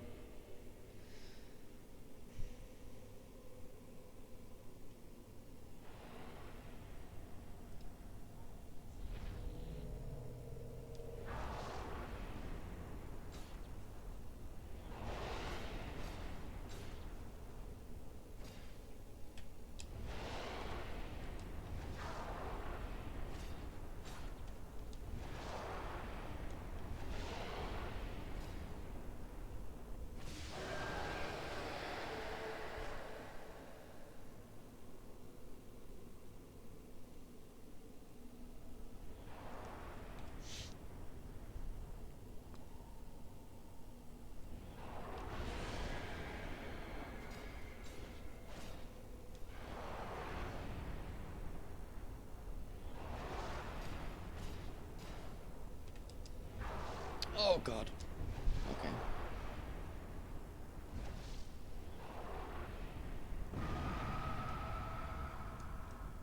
We're fine. Oh shit. Okay. I kinda messed up there, but it's fine. Didn't get as much post-kill hits as I could have, but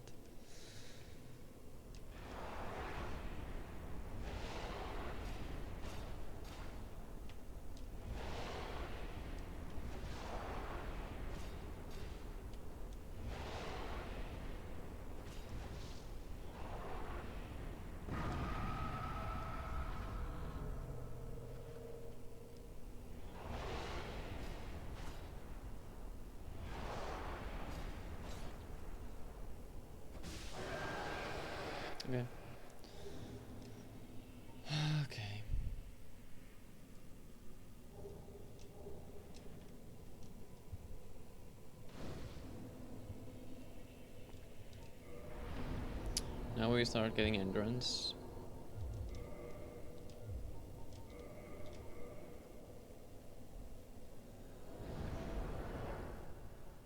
Will it split? Yes, it will. Nice. I wouldn't recommend doing this jump unless you're very confident with it. I just do it because I'm fucking stupid. You can just go from the other side as well, completely safely.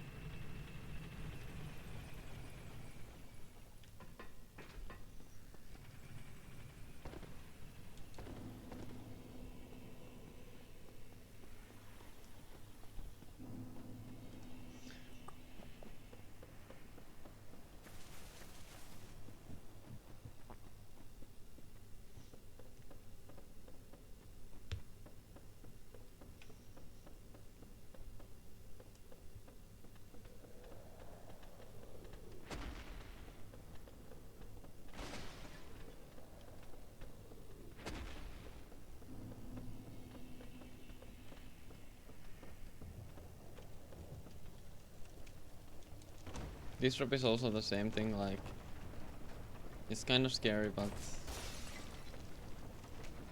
I force myself to do it no matter the situation, so it's kind of more or less always works.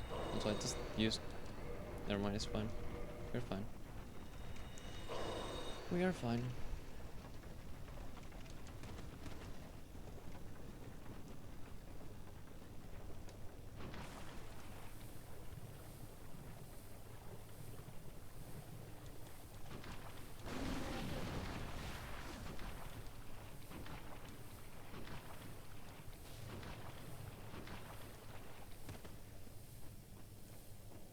And this time around, since we don't need to worry about the poison killing us, we can just sprint and yeah.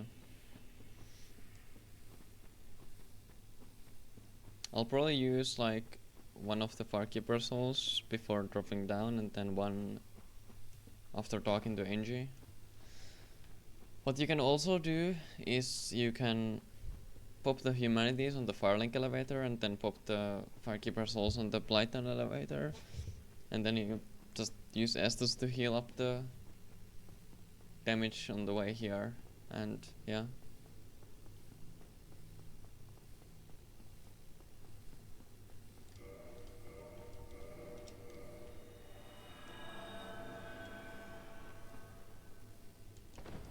Nice hard fall. Exciting.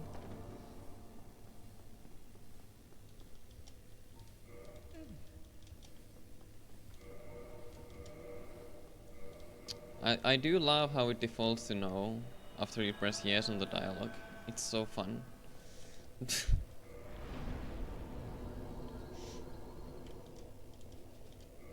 I did not mean to do that. And here's a little trick, not really a big thing or anything, but I like to do it. If you sprint from this while this is up, you can just confirm it and you don't need to exit the dialog menu anymore. It's like basically no difference, but it's just fun to do. For me anyway.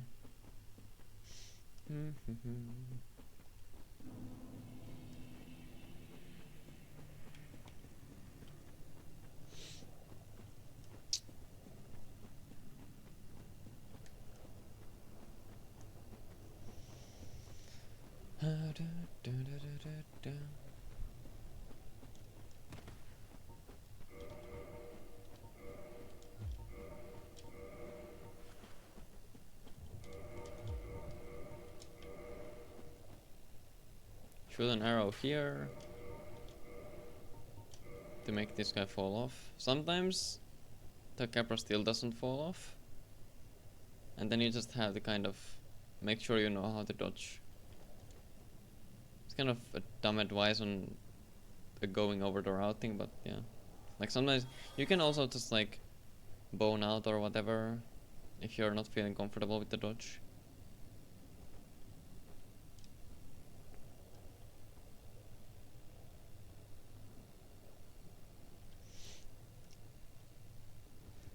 And this here is something you don't have to do, depending on how exactly you do this run. But I do it to have a closer bonfire.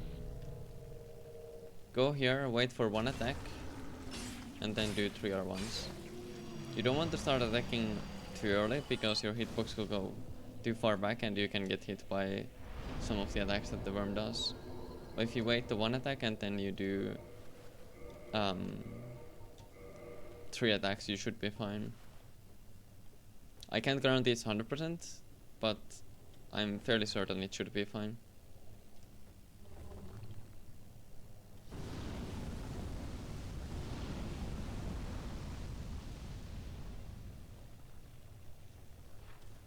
There's a multitude of strats for this Taurus as well. If you want to do the slow arrow-based strat into the chasm, you can do that. It's whatever.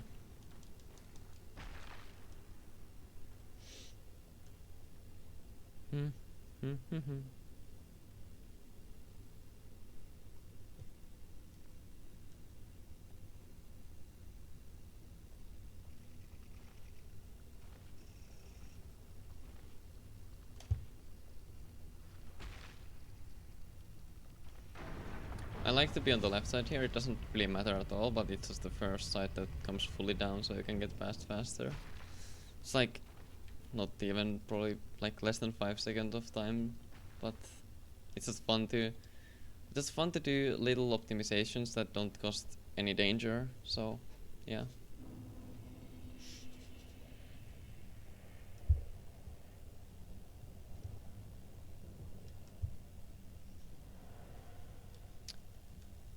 And here I like to do this. I sprint against, and then when it jumps, I roll. Depending on if it does a fast jump or a slow jump, I roll according to that. So you just kind of have to get the reactions for that. Just do it multiple times and you'll get mostly used to it. And you want to look back at it for a bit, because it can do like lightning or other attacks and stuff. So you want to be sure you're ready for that.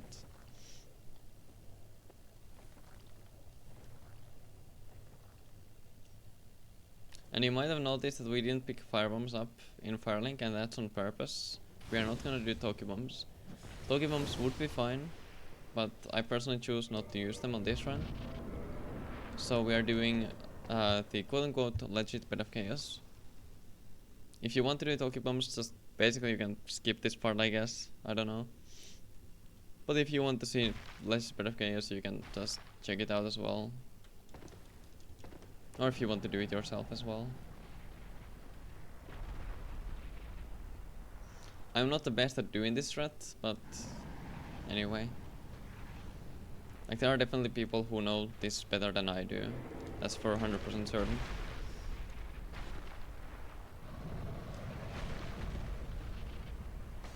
We destroy this core. We wait here a bit. Slam, and then we run past.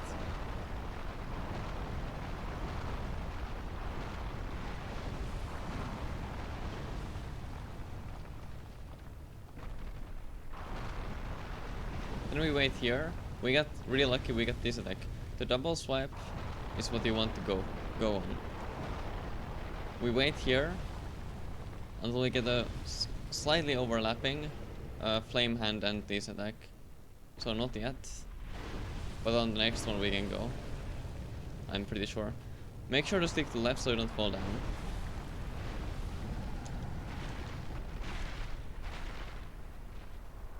Hit the second core. Bone out.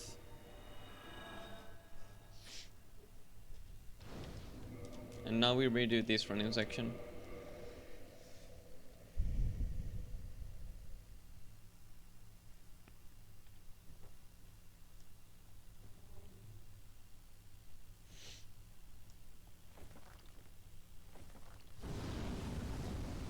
And again, there probably are better people to explain Bed of Chaos rangeless threat, but yeah. I'm trying. I tried to follow Zelda's strat. That Zelda did in no range, and it has worked so far pretty well. Phase 3 is kind of the biggest issue and the biggest like scary part, because there is some RNG involved that you might have to react to.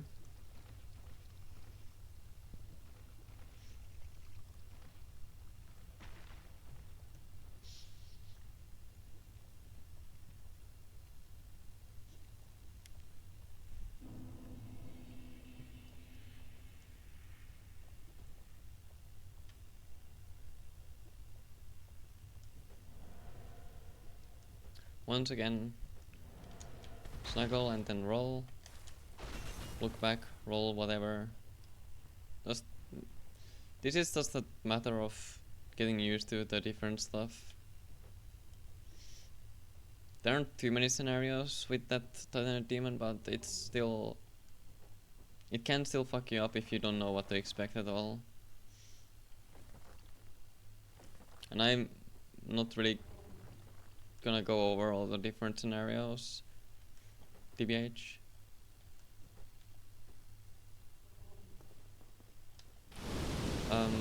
Okay, so phase 3. What we are hoping for is Firestorm while sliding down. And we got it, nice. So now unless we get bad RNG, we don't have to worry about the middle section like almost at all.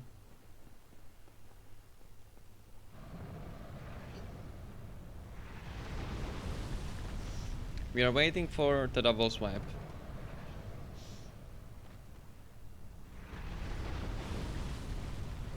So this one. We can now go after this hand goes. Like that. And go in. And now, because we got the Firestorm there earlier, we can just go in straight away.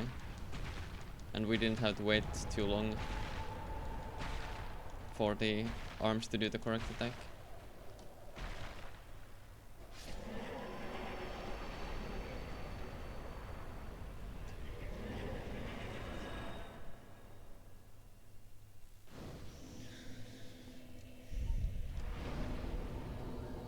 Do a little bit more endurance.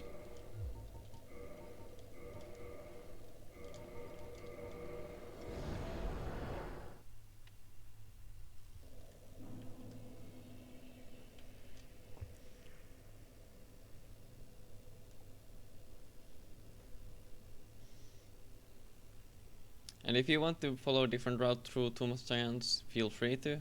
I'm just doing what I'm used to and what I've done for 5 years or whatever. I like to get the second bonfire in Tomb of Giants, so that's why I'm going this way.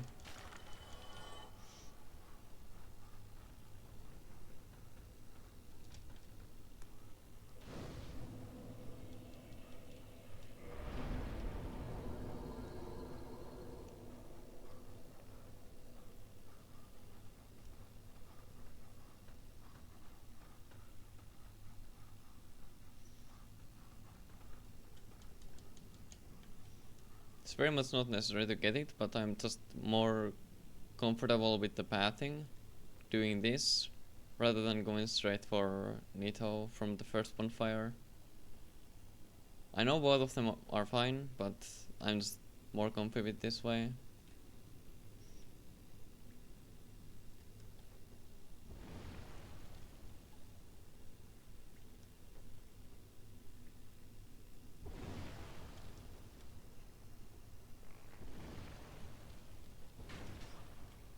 We get fairly lucky with these. It doesn't really matter what they do, we can always avoid it, but we like didn't get any issues there whatsoever, which is kind of funny.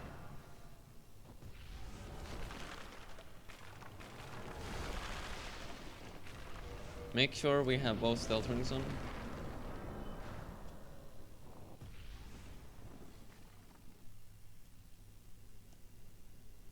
And Nito is just Nito.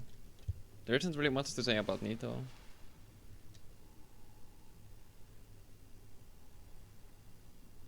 For the first part of the fight, we just wait. We don't want the buff yet, because we don't want to waste the buff time. L1 block with the straight short hilt is fine for this. We can buff now. We switch. And then it's just basically no roll, no sprint fight. You can roll if you don't feel safe doing this, but Nito is just Nito.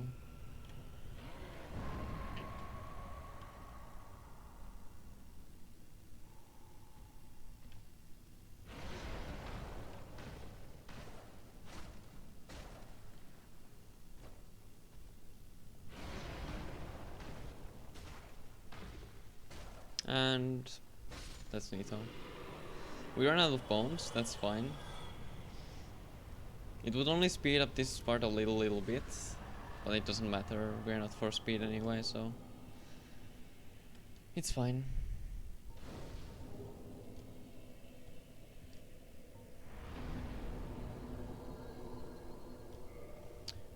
"16 endurance and 62 int.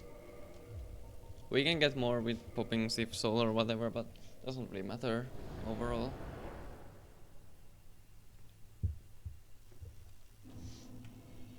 Although it seems Nito didn't split for some reason, so that's fun.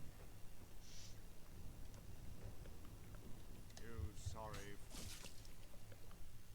I'll just manually split it then, like that. Okay.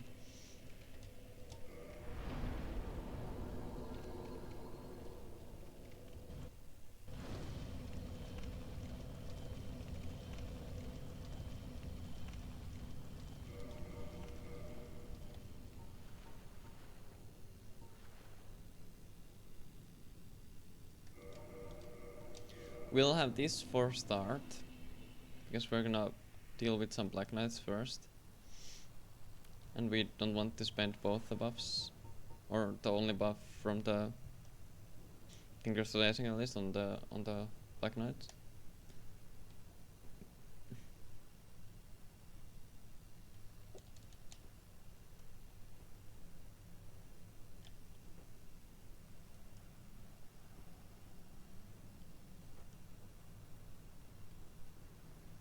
Okay, nice.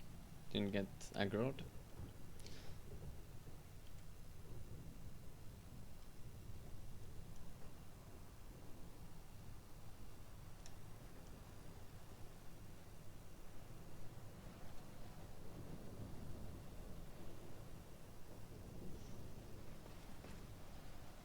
There are multiple ways of doing kill and Gwyn, to be honest. Even on this run, it's just a matter of what you're comfortable with, I guess.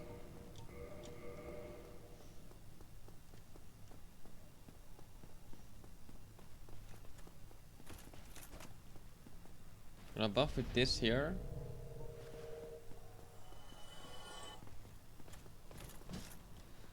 Gonna kill this Black Knight with the Sorcerer's Catalyst, Crystal Magic Weapon.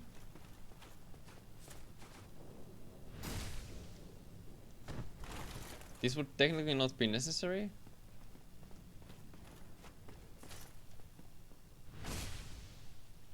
But this is a safety measure.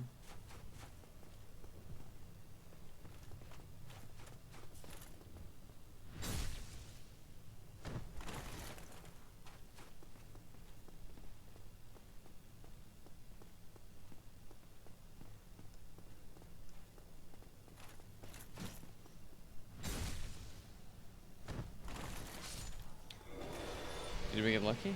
Oh, we got the halberd. Nice. That's nice. Okay, now we switch to this.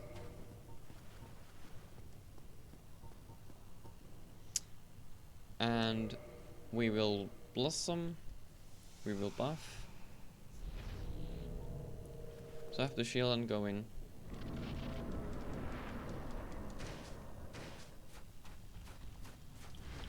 I am so good at this video game. That's my fault though. 100%. It's fine though. I don't know. That's the second time in like the last week that I've fucked up the first parry. That's so stupid. That's 100% on me though.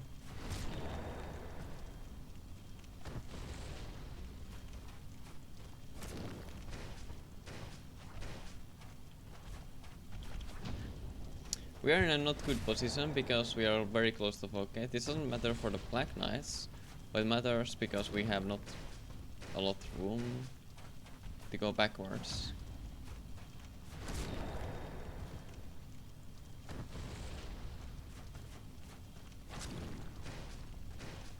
Yeah, this is good actually. This is really good in this situation. Because that brings us further away from the Focate. So that's nice.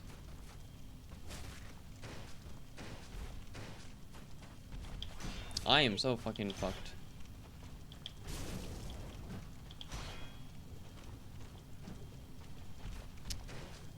I am so sorry about this. I don't know why I'm struggling so much. Okay, I'm just gonna quit out because we ran out of buff. I'm just gonna do that and that. I guess that hits didn't even count. Whatever. Yeah, okay. That was a disaster. I'm so sorry. But yeah. Win shouldn't be an issue. I'm just bad at the video game. So yeah. Anyway.